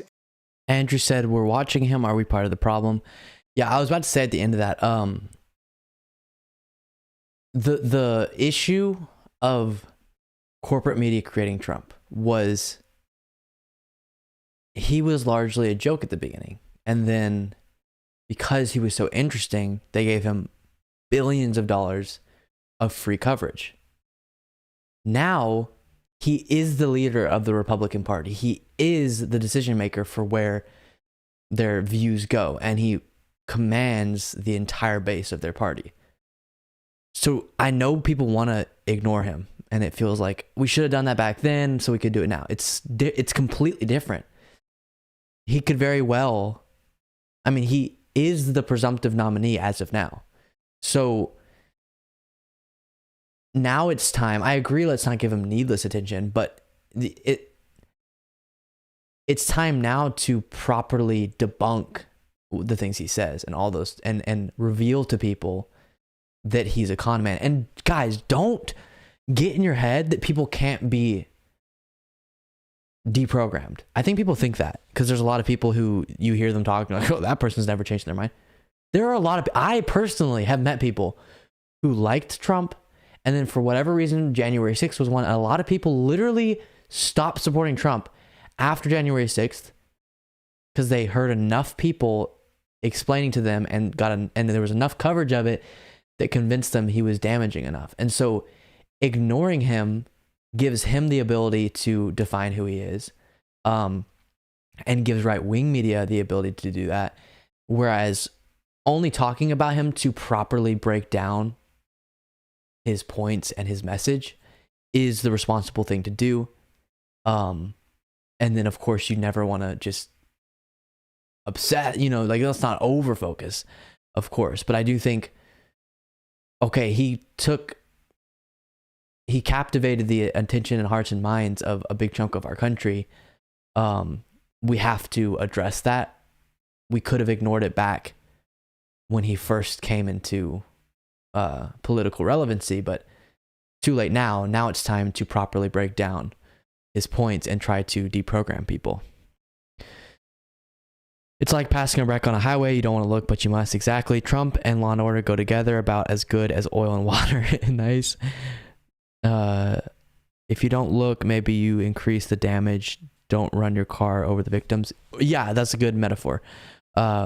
Gruesome, but good. We need to be wary of the next Trump type that is smarter and more terrible. Totally agree. I think Ron DeSantis could be that person. Or Tucker Carlson. And chaos and violence help us cause. That's what this is all about. I don't know who said that. I do. Who? I think Kellyanne Conway. I don't think she said that. She said that. And so here's the all right. But here's the point. Go ahead, the point sir. is that that's what he is, keeps trying to rile everything up. He doesn't want to calm things down. Instead of going in and talking to people and saying, let's get everybody together, figure out how to deal with this. What's he do? He just pours gasoline in the fire constantly, every single solitary time. Okay, and to end this, button up this segment, I'm going to give you a minute to answer, sir. You have repeatedly criticized. I have to answer his statement. No, you have His repeatedly. statement. Wait, you have just 1 No, second. you've been talking You back made and a forth. statement. I'm asking you. I would love to end it. Sir. I would love to end it. and You we know, if would you want to very- switch seats, we would very quickly. We could do that, but I'd send in the National Guard. It would be over. There'd be no problem. Okay, but they good. don't want to accept the National Guard. You have repeatedly criticized the vice president for not specifically calling out Antifa and other left-wing extremist groups. Which he has. He said anyone doing any, well, okay. He said anyone doing any violence. That's bad. Okay, boom. Blah. God, it's so annoying. There's tons to criticize Biden about, but please criticize him about things he's actually doing or saying. Stop making up BS. But are you willing tonight to condemn I'm burping because I had Chick-fil-A before this. white supremacists and militia groups and to say that they need to stand down and not add to the violence in a number of these cities, as we saw in Kenosha and as we've seen in Portland? Oh, this was Are the you big prepared moment. to Ready? specifically But do it. Well, I go would ahead, say sir. I would say almost everything I see is from the left wing, not from the right wing. So what are you saying? I'm willing to do anything. I want to see Well, peace. then do it, sir. Say it. Do it. Say it. Do you want to call him? What do you want to call him? Give me a name. Give me a White name. Go ahead. supremacists and Who would right you like me to condemn? White Proud Boys. supremacists and right-wing Proud militia. Boys, stand back and stand by. But I'll tell you what. Somebody's got to do something about Antifa and the left, because this is not a right-wing problem. His This own is a left-wing. FBI director This said is a the threat left-wing of Go ahead, problem. white go ahead, sir. supremacists. Yeah, it's on. First of all, all of us remember that moment. Unbelievable. Stand back and stand by. That's the opposite of a condemning. Also, the fact that he kept saying who until Chris Wallace stopped saying white supremacists. It's like, no, I won't condemn white supremacists. Give me another name. But the left wing is more violent thing. That's just like, yeah, not true. At least in the sense of political violence, you know, white supremacist violence and militia violence and, you know, things like the Proud Boys. Like Biden's saying right here, his FBI director said that's the biggest terrorist threat, like today. So it's just not even, but we don't even argue actual points these days. It's like, hey, one side gets to make up a pretend fairy tale land, and then we have to come over here and like try to debunk their fairy tale land with like actual facts and evidence, but they don't care because I can't watch a Marvel movie and then show you studies about why the Marvel movie isn't real, because it's supposed to not be. There's not any studies on if a hammer could actually be unpickupable by everyone except for one person. It's brutal. They just live in an alternate reality. They get to make up whatever facts they want, and some people on the left do this as well. The like fake left-winger types. And then we have to somehow like find proper sources and stuff, attempting to convince a group of people who doesn't want to listen to you that they're listening to con people. Antifa's an idea, not an organization. Oh, you got it. Not militia. That's what his FBI, FBI director Gentlemen, said. Well, then you know what? No, we're done, sir. We're moving on to the next. We're When moving. a bat hits you over the head, that's not an idea. Andrea Anderson said, I'm a Marine. Oh, amazing. Thank you so much. That's cool. Thank you. Stand by means get ready. Absolutely. That is true. 1927, Sue said, back in my bartending days, Tucker Carlson was that guy that...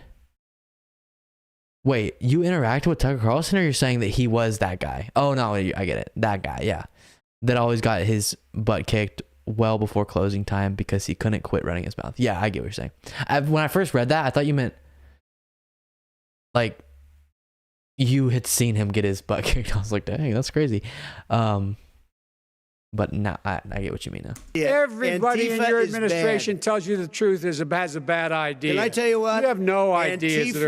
Antifa is a dangerous All right, radical gentlemen, group. we're now moving on to the Trump and you ought to be Biden careful with records. them. They'll overthrow you. When in a 2 president, seconds. I'm going to ask a question.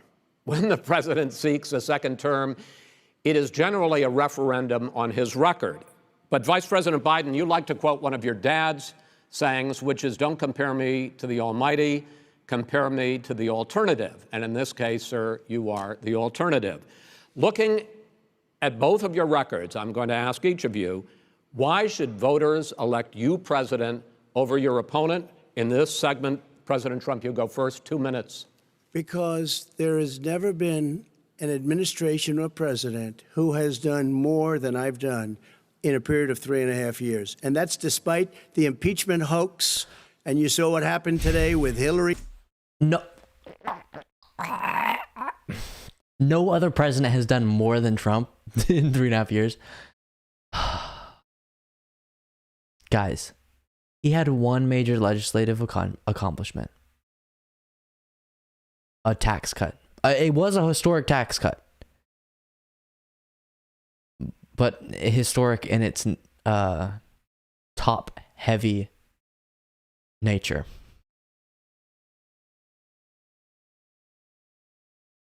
But people believe it. I've heard people say this. One of the things people cite is how many judges he appointed, but now Biden's appointed a gazillion too. Really? You think he's the most like effective? It just... What world are people living in? He always says I use we when talking about accomplishments. Yeah, that's true. He never came up with an alternative to the Affordable Care Act. I know.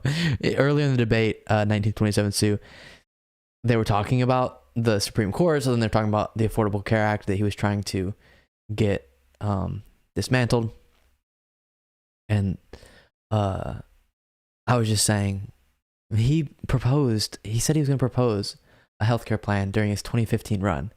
And now the 2020 election, he's still talking about, we're going to repeal and replace, but that has no actual proposal.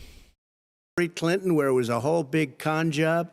But despite going through all of these things where I had to fight both flanks and behind me and above, there has never been an administration that's done what I've done. The greatest, before COVID came in, the greatest economy in history, lowest unemployment numbers. Everything was good. Everything was going. And by the way, there was unity going to happen. People were calling me for the first time in years. They were calling and they were saying, it's time maybe. And then what happened? We got hit, but now we're building it back up again. A rebuilding of the military, including Space Force and all of the other things. A fixing of the VA, which was a mess under him. 308,000 people died because they didn't have proper health care. It was a mess. And we now got a 91% approval rating at the VA, our vets. We take care of our vets. He appointed way too many Supreme Court justices, unfortunately. Exactly. One of his major accomplishments in the eyes of the right was one of the things that he did that literally reflect zero on his own effectiveness, because you don't control whenever a seat opens up. He just appointed the, general, or kind of like bread and butter right wing type people that any other Republican president would have appointed, and it was just complete coincidence. Okay, that's your big accomplishment. That's why that reminds me, when people are super like white supremacists, really? Your biggest claim to fame in your fun little club is about the thing that you were just like, the one thing you didn't work for or anything? Just you were white, okay? Sounds like you have a few things to be proud of there, buddy. He did a lot for the people when he was golfing. When he went golfing, this way he did not do harm and damage except wasting tax money. Oh, I get what you're saying. Yeah, I was actually okay with him golfing a bunch because he wasn't doing damage at that exact moment. His major accomplishment was hoodwinking the evangelicals into thinking he was a Christian. I will say, if Trump did one thing, it clearly destroyed the evangelical argument that their political views are based on religious principles that they want to follow. And that's why they have to hate people, is because they have principles and they believe in character based on their religion. Because if you pick Trump and you support him, you're admitting, we don't really care. We just like oppressing people.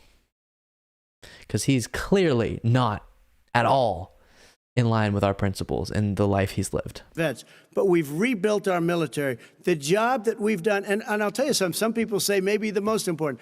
By the end of the first term, I'll have approximately 300 federal judges and Court of Appeals judges, 300, and hopefully 3 great Supreme Court justices. That is a record, the likes of which very few people, and one of the reasons I'll have so many judges? Jared, you're right. Because President Obama and him left me 128 judges to fill. When you leave office, you don't leave any judges. That's like, you just don't do that. They left 128 openings, and if I were a member of his party, because they have a little different philosophy, I'd say if you left us 128 openings, you can't be a good president, you can't be a good vice president. But I want to thank you, because it gives us it'll probably be above that number by the end of this term.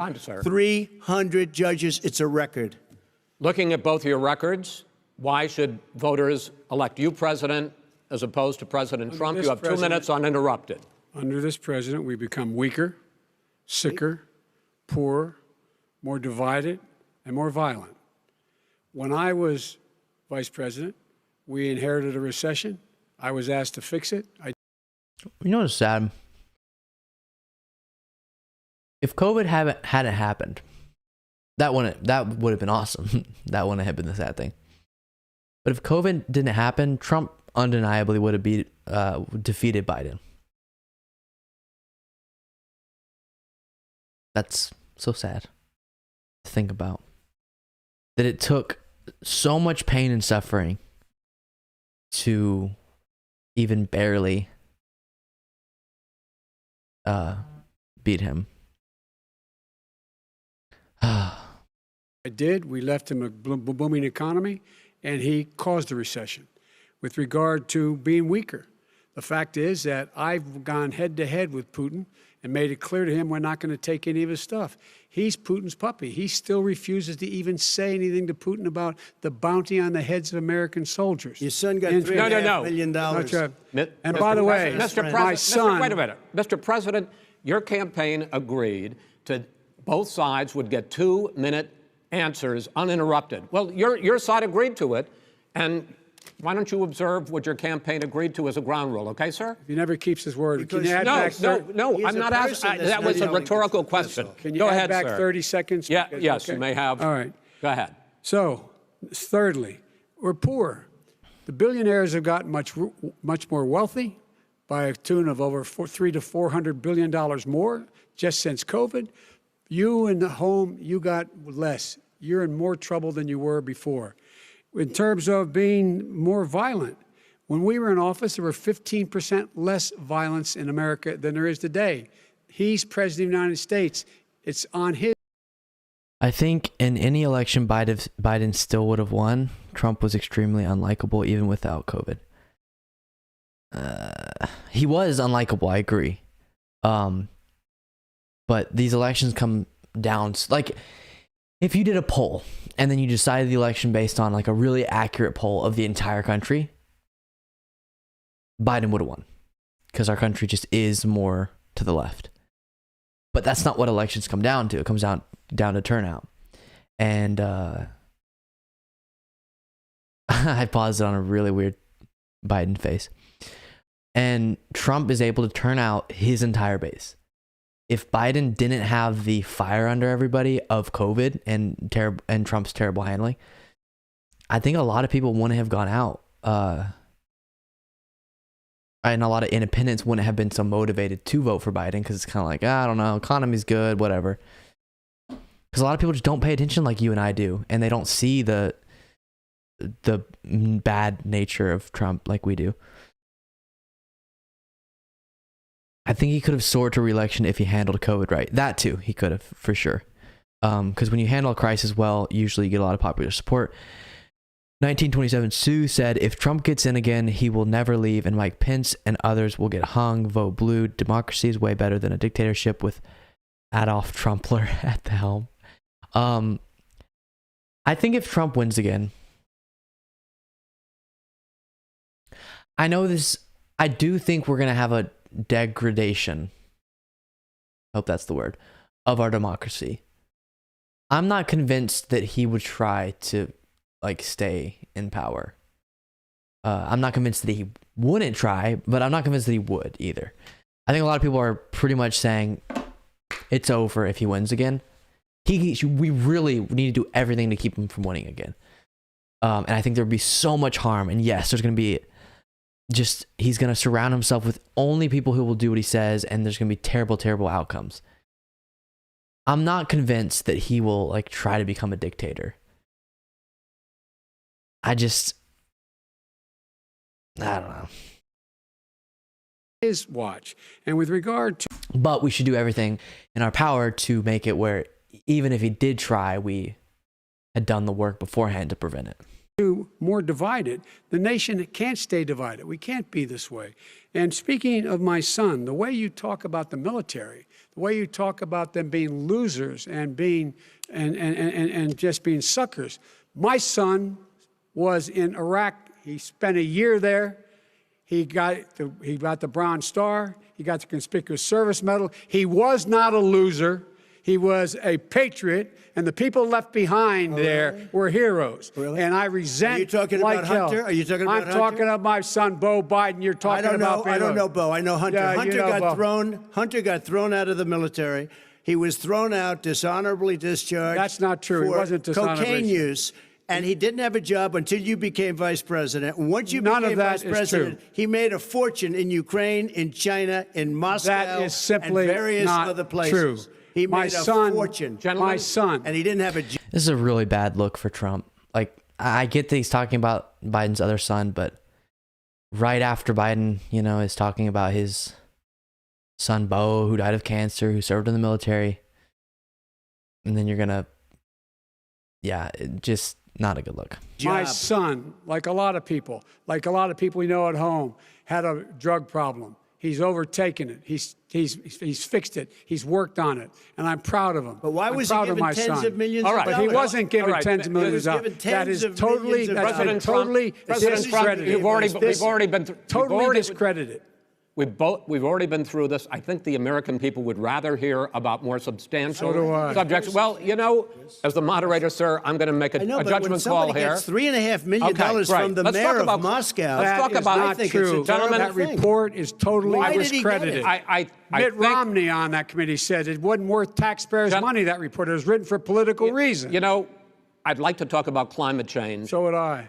Okay. The forest fires in the West are raging now. They have burned millions of acres. They have displaced hundreds of thousands of people. When state officials there blame the fires on climate change, Mr. President, you said, I don't think the science knows. Over your 4 years, you have pulled the U.S. out of the Paris Climate Accord. You have rolled back a number of Obama environmental records. What do you believe? Newsflash from Andrew. He says, Andrew says, newsflash, addiction affects military members. Also true. The one thing that bothers me is that Biden's stance on drugs up until now, you know, he's just gotten softer, but he was super hard on it and wanted to lock up people like his son. But then, of course, with his own son, he's proud of him and understands it's a disease and not something that people need to go to jail for. That bothers me because it's like you understand it now with your son, but that's what people are trying to say. You know, drug addiction is a disease and needs to be treated as one, not as a crime. So, about the science of climate change, and what will you do in the next 4 years to confront it? I want crystal clean water and air. I want beautiful, clean air. We have now the lowest carbon. If you look at our numbers right now, we are doing phenomenally. But I haven't destroyed our businesses. Our businesses aren't put out of commission. like Biden saying if a you look prayer. at the Paris Accord, it was a disaster from our standpoint. And people are actually very happy about what's going on because our businesses are doing well. As far as the fires are concerned, you need forest management in addition to everything else. The forest floors are loaded up with trees, dead trees that are years old, and they're like tinder, and leaves and everything else. You drop a cigarette in there, the whole forest burns down. You've got to have forest management. What do you You've got to have believe? cuts. What do you believe about the science of climate change, sir? I believe that we have to do everything we can to have immaculate air, immaculate water, and do whatever else we can that's good. You know, we're planting 1 billion trees, the Billion Tree Project, and it's very Do you exciting believe for a lot of people. that human pollution, greenhouse gas emissions contributes to the global warming of this I think planet? a lot of things do, but I think to an extent, yes. But I also think we have to do better management of our forests. Every year, I get the call, California's burning. California's burning. If that was cleaned, if you had forest management, good forest management, you wouldn't be getting those calls. You know, in Europe, they have forest cities. They're called forest cities. They maintain their forests. They manage their forests. I was with the head of a major country. It's a forest city. He said, sir, we have trees that are far more, they ignite much easier. If I was David Pakman, I would click my little live streaming. What do you call those things? Whatever, that would fire off the sir, your wife's in the air. Than California. There shouldn't be that problem. I spoke with the governor about it. I'm getting along very well with the governor. But I said, you know, at some point. Doug said, vacuum up the pine needles. Yeah, exactly. We just gotta rake the forest floors. We won't have any more wildfires.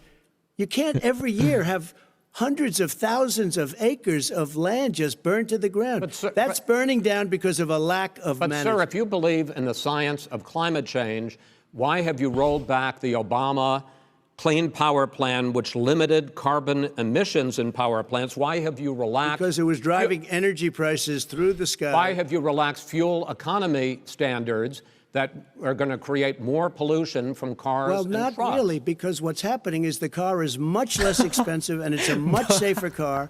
And you're talking about a I'm sorry, but Biden, what is it about Biden that, like,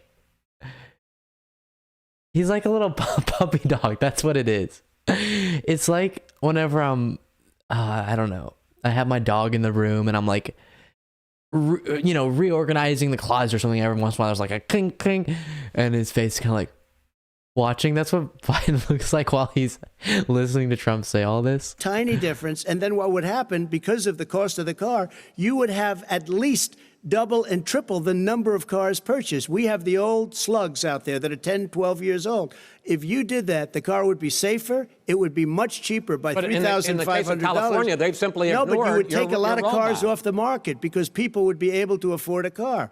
Now, and by the way, we're going to see how that turns out. Jared, yeah, I was thinking of the word soundboard. Thank you. But a lot of people agree with me, many people.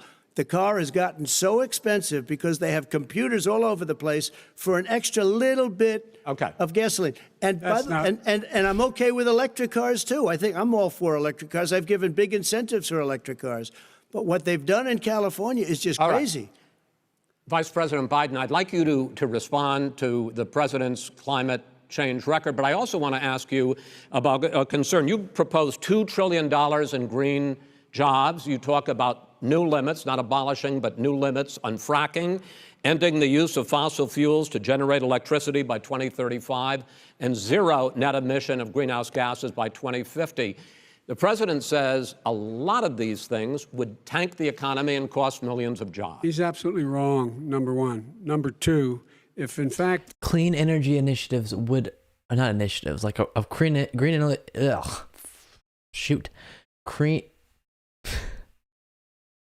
energy revolution would, I'm getting really tired, you guys, would undeniably create so many jobs, and we could make the United States the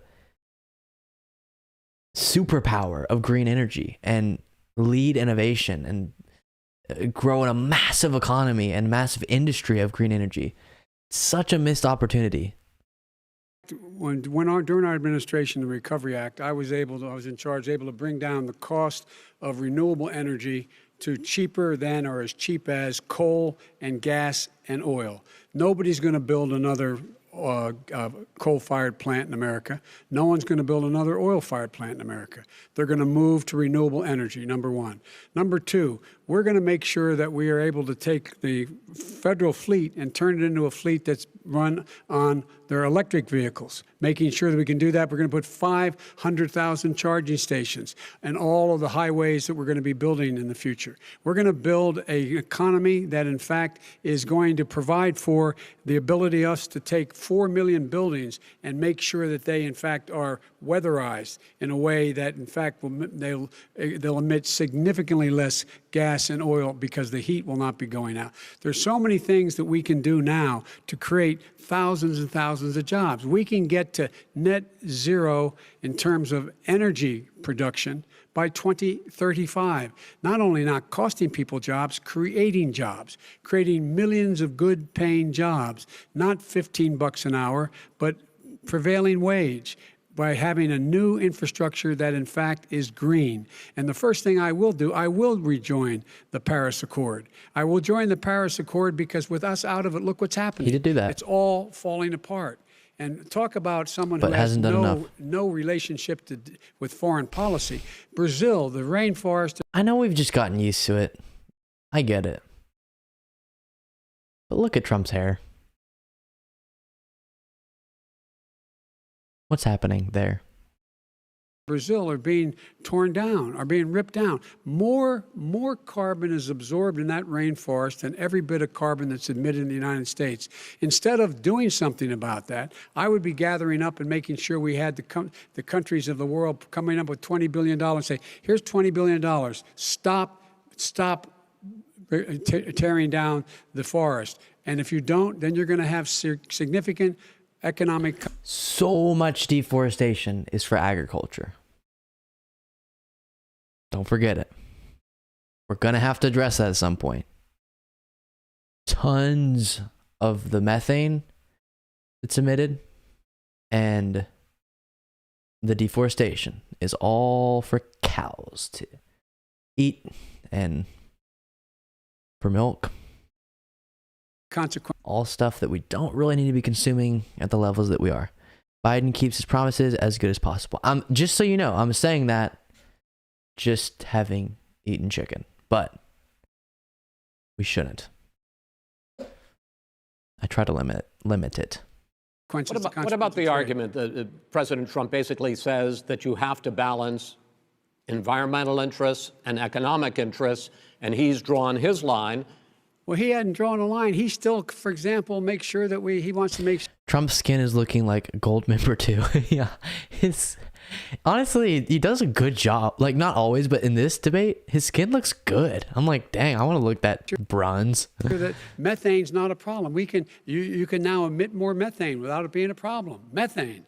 This is a guy who says that you don't have to have mileage standards for automobiles that exist now. This is a guy who says that. Well, the fact that it's all true. And here's the deal. He's talking about the Green New Deal, and it's not $2 billion or $20 billion, as you said. It's $100 trillion. I'm talking about where they want to rip down buildings and rebuild the building. No, it's the dumbest, most ridiculous. Where airplanes are out of business, where two-car systems are out, where they want to take out the cows too. You know, that's not true either, right? This is a $100 trillion. Look, that's more money than our country could make in 100 years if we're going to. Tripping over the whole world said the greed for meat is killing us. It is. Claudia said, I love a good steak, medium rare, but not every day, just sometimes. Please. Love it. All right, let me destroy our because I actually, wait a minute, sir. I actually have studied your plan, and it includes upgrading 4 million buildings, weatherizing 2 million homes over 4 years, building 1.5 million energy-efficient homes. So the question becomes, the president is saying, I think some people who support the president would say that sounds like it's going to cost a lot of money and hurt the economy. What it's going to do is going to create thousands and millions of jobs, good paying jobs. That's Let him finish, sir. He doesn't know how to do that. $100 billion. The fact is, it's going to create millions of good-paying jobs, and these tax incentives for people to weatherize, which he wants to get rid of. It's going to make the economy much safer. Look how much we're paying now to deal with the hurricanes. By the way, he has an answer for hurricanes. He said maybe we should drop a nuclear weapon on them. They may. I never said that. That's at all. He did say. You made it up. And here's the deal. You make up. We are going to be in a position where we can create hard, good jobs by making sure the environment is clean and we all are in better shape. We spend billions of dollars now, on floods, hurricanes, rising seas. We're in real trouble. Look what's happened just in the Midwest with these storms that come through and wipe out entire sections and counties in Iowa. They didn't happen before. They're because of global warming. We make up 15% of the world's problem. But the rest of the world, we've got to get them to come along. That's why we have to get back into the Paris Accord. All right, gentlemen. Wait a minute, Chris. So why didn't he do it for 47 years? You were vice president. Why didn't you get the world? China sends up real dirt into the air. Russia does. India does. They all do. We're supposed to be good. And by the way, he made a couple of statements. The Green New Deal is $100 trillion, that is not $20 my billion. plan. That's the Green New you want to Deal rebuild every is building. Not my plan. I want to rebuild every. If he knew anything about, he made a statement about the military. He said I said something about the military. He and his friends made it up, and then they went with it. I never said it. Okay. That is what not he true. did Sir, is he you're done in said this segment. he called the military Mr. Vice President, stupid bastards. I and he did said not it on say tape. He said stupid bastards. Jared, did you get a survey for a free Chick-fil-A sandwich today? I went in January and got one, redeemed it today and got another one. I'll take it. Yeah, I've got, no, I didn't today, but I've gotten those before. And it's one of those situations where you're like, is this actually, most of the time when there's those, you're going to get a free thing, it's like so much for not actually good value. But then, yeah, I've done that before. Like you fill out a survey and then you get a free sandwich. Sweet. But okay, Tripping Over the Whole World said Chick-fil-A is a horrible company. I wouldn't buy anything from them. Yeah, I agree. I do agree. I think I heard they've rolled back some of their things, but I agree. They're run by like kind of fundamentalist Christian who are very anti-gay, so that's horrible. The sad thing to me is if you look into most big corporations, they're doing terrible things. So if we want real change, it's not going to be individuals doing small life changes. It has to be on the broad societal, like government level. Huge moves in that. That's why, like, I don't think it's actually that big of a concern for people to make sure they use metal straws, or like, it's great if you do that for sure, so good. Every little thing counts. But if we're going to actually stop the devastating consequences of climate change, it's going to have to be mobilization of the government. It's the only way, because most of it, just mass regulation is the only way to actually turn the trajectory of where we're headed right now. So I think you should, if you're motivated to, take individual stand, boycott companies, all that type of stuff. But that's not what's gonna actually make the progress that we need. We have to get power in government to do that. So remember, Trump's hurricane plan was to throw paper towels at Americans. Yeah, in Puerto Rico. I think that was before he tried to trade Puerto Rico for Greenland. We would all be speaking Danish. He's had some interesting ideas, but of course they're all fake news. So, see, I just think watching the debate, I can't imagine Trump winning. Andrew said sad but true in reference to what? Yeah, definitely. It's crazy that this all happened and there was still a chance he could win after watching this. Please, sir, stop. I would never say that. Play Stop. it. Play it. Go ahead.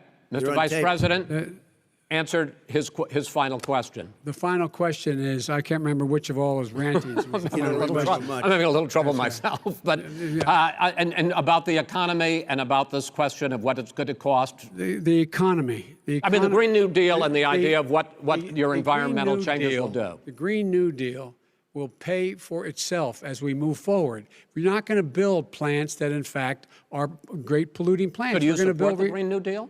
Pardon me? Do you support No, I don't support the Green New Deal. Oh, you don't? Oh, well, that's a big statement. I support that means you just lost the radical left. I support the Biden plan that I put forward. Okay.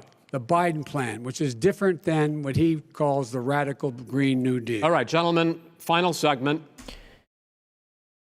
I disagree. The only reason why things are happening is because of supply and demand. So the more people buy, okay, I get which one you're trying to use, the more they do it. And I think people are just too darn lazy to change their lifestyles.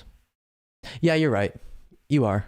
I mean, I'm saying like climate change. I'm just telling you, you're never going to get individuals to like, boom, stop eating meat. But you can cut emissions dramatically just if you had one really good Congress who would regulate that way, and a president. And that is what you're going to have. You're going to have diplomacy with other countries to make this all happen. That's just the way that these things go. You need a government to properly incentivize green energy. We, the consumers, actually have the power if only we could agree and act as one. I agree with you. Yes. To me, it's a sad truth. But you can make change. I mean, like, if we could mobilize for a general strike or for a mass boycott, there's real change that can happen. So I don't disagree with you there. and I'm going to stop eating Chick-fil-A.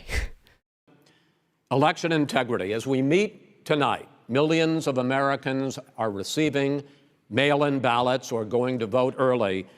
How confident should we be that this will be a fair election, and what are you prepared to do over the next 5+ weeks, because it'll not only be to Election Day, but also counting some ballots, mail-in ballots after Election Day?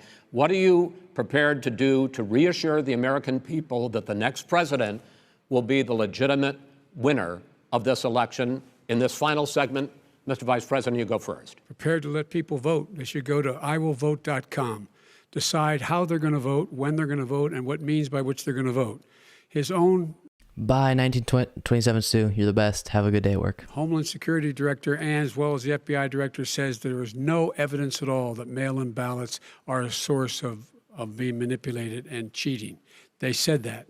The fact is that there are going to be millions of people because of COVID that Oh, gotcha. Tripping. No are problem. going to be voting by mail-in ballots, like he does, by the way. He sits behind the Resolute desk and sends his ballot to Florida, number one. Number two, we're going to make sure that those people who want to vote in person are able to vote, because enough poll watchers are there to make sure they can socially distance. The polls are open on time, and the polls stay open until the votes are counted. And this is all about trying to dissuade people from voting, because he's trying to scare people into thinking that it's not going to be legitimate. Show up and vote. You will determine the outcome of this election. Vote, vote, vote. If you're able to vote early in your state, vote early. If you're able to vote in person, vote in person. Vote whatever way is the best way for you, because he cannot stop you from being able to determine the outcome of this election.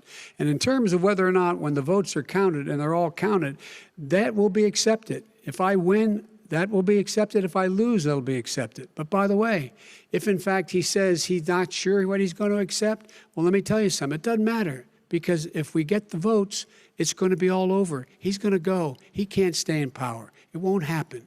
It won't happen. So vote. Just make sure you understand you have it in your control to determine what this country is going to look like the next 4 years. Is it going to change? The major problem, tripping over the world says, whole world says, the major problem is citizens, especially in America, don't want to be inconvenienced. I agree. I do. I guess the point I'm trying to make is we have a higher likelihood, because people are willing to get behind leaders that say they can do certain things, rather than like themselves having to do everything. And maybe it works, maybe it doesn't. But you're right that a lot of people don't want to be inconvenienced. Like, let me give you an example. I don't blame people, and I don't think people are bad people for buying clothing that they unknowingly, or I should just say, that like they don't know is made by people in country, children, slaves in countries in the third world. You're you're working class. You just find whatever, to the cheapest thing you can find, and you don't have the time to go research to where does this material come from, and was this made by a group of workers who was exploited? Because we literally still have slavery going on in other countries to make products that we use. And so the point I'm trying to make is, you could either hope on a lucky star, and this just won't happen, that every single individual consumer will research every piece of clothing that they buy and make sure that there's no exploitation. And then eventually, in theory, then those companies will go out of business, and then only companies that don't exploit workers and don't have child slaves working on their clothing would be in business. But you know how unlikely that is. But what's not unlikely is one Bernie Sanders or whatever rallying enough support in the government. This is like a much more likely, even though it's also difficult, to pass laws that make it illegal for American companies to get any sort of material or produce their products in factories that exploit and and utilize child labor or slave labor of any kind. Do you hear what I'm saying? Does that make sense? Because like I got your point. Like I received it and I agree with you. Both Andrew and tripping over the whole world. And then I'm asking you, like, do you understand that I'm saying we have a better chance of making progress?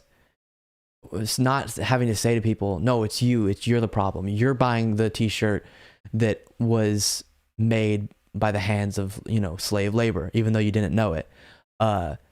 It's much easier to go, hey, people are exploited and abused, and we're talking children, and then we're talking actual slavery that still happens, and we can fix this by getting the right people in power, and they can pass laws. Boom, now the corporations can't even do this, and you don't have to worry. You can go buy whatever you want. You don't have to worry.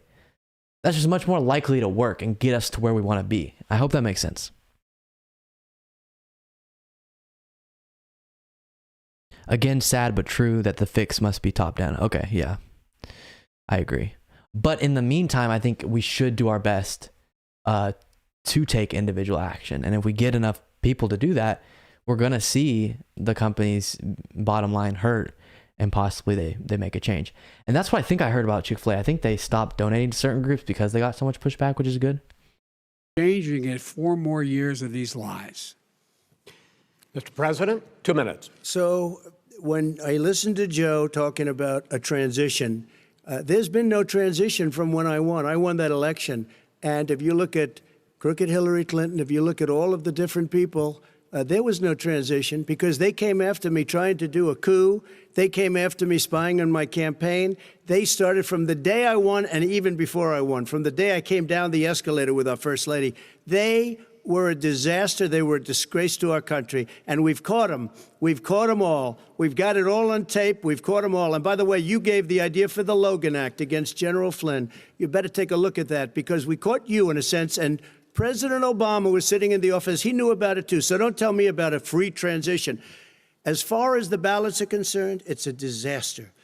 A solicited ballot, okay, solicited is okay. You're soliciting, you're asking, they send it back, you send it back. I did that. If you have an unsolicited, they're sending millions of ballots all over the country. There's fraud. They found them in creeks. They found some with the name Trump, just happened to have the name Trump. Okay, we got to close this conversation because I can't just be going back and forth with y'all. But Doug, he says, well, you're eating chicken from homophobes. I believe the fix is from the bottom up. And then Andrew says, Doug, that's what I'm getting to. Can we agree it's just both? Yeah, let's get leaders in power who can do it top down, and then we should be doing bottom up. Agreed. Trump just the other day in a waste paper basket. They're being sent all over the place. They sent 2 in a Democrat area. They sent out 1,000 ballots. Everybody got 2 ballots. This is going to be a fraud like you've never seen. The other thing, it's nice on November 3rd, you're watching and you see who won the election. And I think we're going to do well because people are really happy with the job we've done. But you know what? We won't know. We might not know for months because these ballots are going to be all over. Take a look at what happened in Manhattan. Take a look at what happened in New Jersey. Take a look at what happened in Virginia and other places. They're not. But just so you know, Doug and Andrew, you've convinced me. Like, I'm done with Chick-fil-A. Doug, I want you to be able to sleep tonight. So you're saying you don't mean it? Jared said laying the groundwork. Yeah, right now, Trump is just, we all saw what ended up happening, but he's laying the groundwork for denying the election. But yeah, I will say there's so much with so many of the companies you interact with, and this is what is daunting, is like you look into, I don't know if I say most, but like a lot of the major companies you interact with, and somewhere in the supply chain there's like exploitation going on, or one of their leaders uses their money to do this, or, and I don't buy things from Hobby Lobby either. See, I haven't even heard about their stuff. But yeah, I agree, definitely, because it's not that big of an inconvenience. Like, cool, just go to In-N-Out instead or whatever. So I'm down. I'm doing that. But y'all just got to let me know which companies. You got to help me help me be aware. And then I can obviously advocate for it, get more people, all that type of stuff. Not losing 2%, 1%, which, by the way, is too much. An election could be won or lost with that. They're losing 30 and 40%. It's a fraud, and it's a shame. Fraud. And can you imagine where they say you have to have your ballot in by November 10th? November 10th. That means that's 7 days after the election, in theory, should have been announced. Okay. We have major states with that, sir, all run by 2 Democrats. minutes is 2 minutes. All run by Democrats. It's President Trump, it's a rigged election. you're going to be able to continue. You have been charging for months that mail-in balloting is going to be a disaster. You say it's rigged, that it's going to lead to fraud. But in 2018, in the last midterm election, 31 million people voted mail-in voting. That was a quarter, more than a quarter, of all the voters that year cast their ballots by mail. Now that millions of mail-in ballots have gone out, what are you going to do about it? And are you counting on the Supreme Court, including a Justice Barrett, to settle any dispute? Yeah, I think I'm counting on them to look at the ballots, definitely. I hope we don't need them in terms of the election itself. But for the ballots, I think so. Because what's happening is incredible. I read today, where at least 1% of the ballots for 2016 were invalidated. They take them, we don't like them, we don't like them. But what they are you throw going to them do out about it? left There and are right. millions of ballots going out What right you now. do What is are you gonna go do? and vote. You do a solicited ballot, No, and that's I okay, know or your you go and complaint. vote. I'm asking you about the fact that millions of people You go and vote. You go and No, vote. but like what I'm they, saying is, what are like you they gonna do used about to the fact in the that old. millions of people? You either do, Chris, a solicited ballot where you're sending it in, they're sending it back, and you're sending. They have mailmen with lots of it. Did you see what's going on? Take a look at West Virginia. Mailmen selling the ballots. They're being sold. They're being dumped in rivers. This is a horrible thing for our country. This is not going to end well. There is no evidence This is of that. not going to end well. 5 states have had mail-in sir. ballots for the last decade or more. 5, including 2 Republican states. And you don't have to solicit the ballot. It's sent to you. It's sent to your home. What we're saying is, The more people can vote, the better. Send it to everyone's home. Anyone who wants to fill it out, fill it out. Democracy, baby. The people don't understand. The process of trying to steal an election with fake votes, the way that our elections are run. Be careful, In-N-Out has those Bible verses on the fry bags. Oh my God. No more going out to eat. I'm just buying food. But then the grocery store is going to also have bad stuff. But to be clear, you never know. There's lots of great, great Christians too. Maybe those Bible verses are like really awesome ones. But yeah, to this, it would be so difficult to steal an election, especially on the federal level. With the way that our elections are sliced up, you can't do a one size fits all type of stealing strategy. We've only ever had like a teensy level of fraud that mostly gets just, someone gets found out, boom, their vote's thrown out and they get some consequence. It's so worth it to get maybe a tiny bit more people who like try to send in a mail-in ballot for their dad who had passed away to see if they can get one more vote for their candidate. But it's just not going to make any difference in an election. And the positives of opening up the election process more is amazing and so worth it. And so, yeah, I don't think there's any validity to the whole, we shouldn't mail in ballot. Because if you just limit it more and more, you're living in an increasingly anti-democratic society where only a certain amount of people are really involved. But if you get more and more people involved, you're actually getting a better sense of like how your electorate or your population feels. they're saying is that it has to be a postmark by election day. If it doesn't get in till the 7th, 8th, 9th, it still should be counted. He's just afraid of counting the votes because he knows the outcome. You're wrong. I want to continue with you on this, Vice President Biden. Chris, he's so wrong when he makes a statement like that. Excuse me. Vice President Biden, the biggest problem, in fact, over the years with mail-in voting has not been fraud historically. It has been that sizable numbers, sometimes hundreds of thousands of ballots are thrown out because they have not been properly filled out, or there is some other irregularity, or they missed the deadline. So the question I have is, are you concerned that the Supreme Court with a Justice Barrett will settle any dispute? I'm concerned that any court would settle this, because here's the deal. When you get a ballot and you fill it out, you're supposed to have an affidavit. If you didn't know, you have someone say that this is me. You should be able to, if in fact you can verify that's you before the ballot is thrown out, that's sufficient to be able to count the ballot. Tripping over the whole world said President Obama gave Donald Trump everything he needed to be successful, even a pandemic response team and protocol to ensure that we would be on top of anything when it comes to public health. Totally. It's crazy. Suggestion, look up all 300 million Americans in one room. Oh, lock up all 300 million Americans in one room. Ask who votes for this guy and then start counting the hands.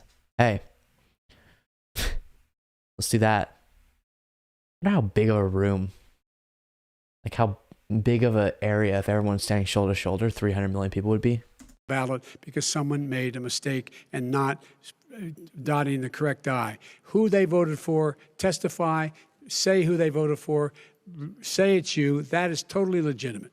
All right. Excuse me, Chris, when you have 80 million ballots, I have a final sending question. and swamping the system, you know it can't be done. You know it can't, and already there's been so fraud. Now, mail service delivers wait a minute, gentlemen. In the final question in 8 states, we can keep talking. In 8 states, election workers are prohibited currently by law, 8 states, from even beginning to process ballots, even take them out of the envelopes and flatten them until Election Day. That means that it's likely, because there's going to be a huge increase in mail-in balloting, that we are not going to know on election night who the winner is, that it could be days, it could be weeks. Could be months. Until we find out who the new president is. So first for you, sir, finally for the vice president, I hope neither of you will interrupt the other.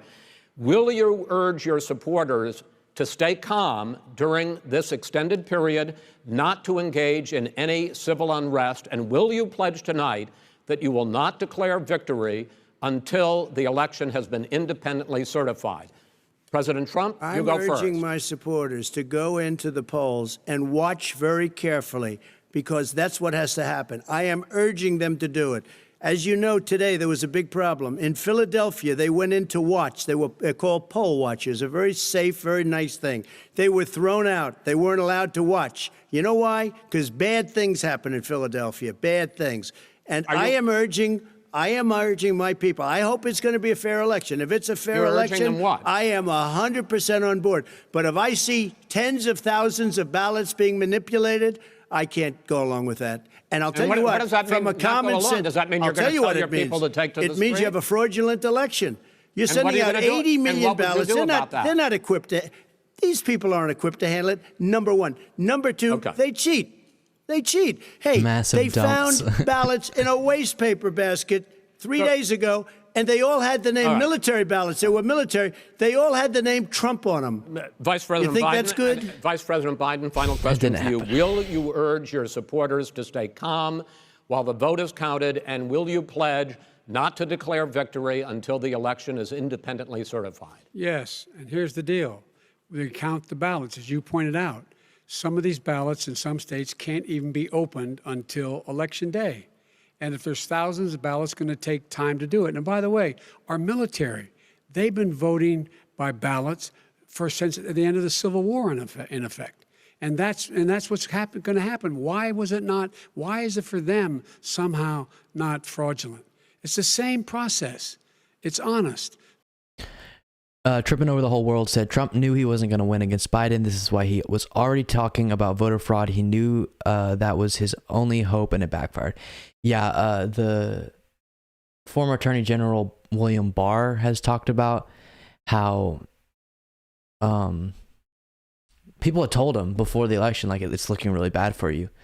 And so it was just so clear that he heard that. And I was like, okay, well, if I can't actually win, then I'll say that it was stolen. And it's crazy to watch this now, knowing what happened January 6th, and he's still talking about how it was stolen. remembering how much he prepped for that. No one has established at all that there is fraud related to mail-in ballots, that somehow it's a fraudulent process. It's already been established. Take a but- look at Carolyn Maloney's race I in asked Manhattan. you had an opportunity Look to at respond. Carolyn Monroe. Go ahead. They have no idea what Vice happened. President Biden, go ahead. He has no idea what he's talking about. Here's the deal. The fact is, I will accept it, and he will too. You know why? Because once the winner is declared, after all the ballots are counted, all the votes are counted. The fraud they found were all in favor of Trump. Yeah. There's been a few stories about fraud in the 2020 election, and all of them were people trying to vote twice for Trump or something. It was hilarious. None for Biden. That'll be the end of it. And if it's me, in fact, fine. If it's not me, I'll support the outcome. And I'll be a president not just for the Democrats. I'll be a president for Democrats and Republicans. And this guy, I want to if in see an fact, honest Okay. ballot count. Gentlemen, you say that's the end of Chris, it? This is I the want end to of this see an debate? honest ballot count. We're And I going to think leave he it does there. too. To be continued as in more debates as we go on. President Trump, Vice President Biden, it's been an interesting hour and a half. I want to thank you both for participating in the first of 3 debates that you have agreed to engage in. We want to thank Case Western. Okay, guys, let's watch. Do they show whenever the family comes up? Yeah, this was funny. Okay, because Melania's distaste for Donald is so hilarious.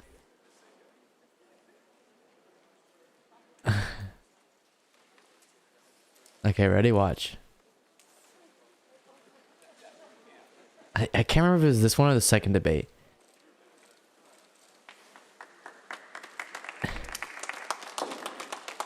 Just watching the difference in Jill and Joe's interactions. Was this where it was caught? No, it must have been the other one. Yeah, it was whenever Jill was wearing when Jill was wearing her cool matching flower mask and flower dress, and Melania was like, oh, to Donald.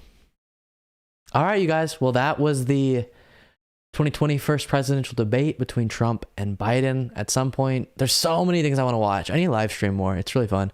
But I want to watch a lot of other debates. There's so many interesting ones. I went through a phase where that's like, I would always be watching old debates because there's so many, you know, all the primary ones and then the general election in the last 20 years that you can just hundreds of hours of debates if you want it. So I'll do more. And I hope you guys enjoyed it. I love the discussions with y'all. I was saying to a friend of mine, obviously, you know, the show just started, getting it off the ground, not a massive viewership or anything, but I enjoy so much interacting with y'all because you're so insightful and funny and interesting and stuff that it's actually fun, you know? Obviously, I don't know any of you personally, but there's an actual like meaningful conversation back and forth that is super fun for me. And I'm super grateful for that because it makes it much more interesting rather than just like, oh, I'm live streaming and people are whatever. Like, you'll actually have things to say that I'm interested in. So it makes me really excited to get on and do it and everything. Jared said, how can you get super chats enabled? That will be a task. I will look that up. I don't know. I'll look that up. Thank you so much. Keep reminding me on it so I do it.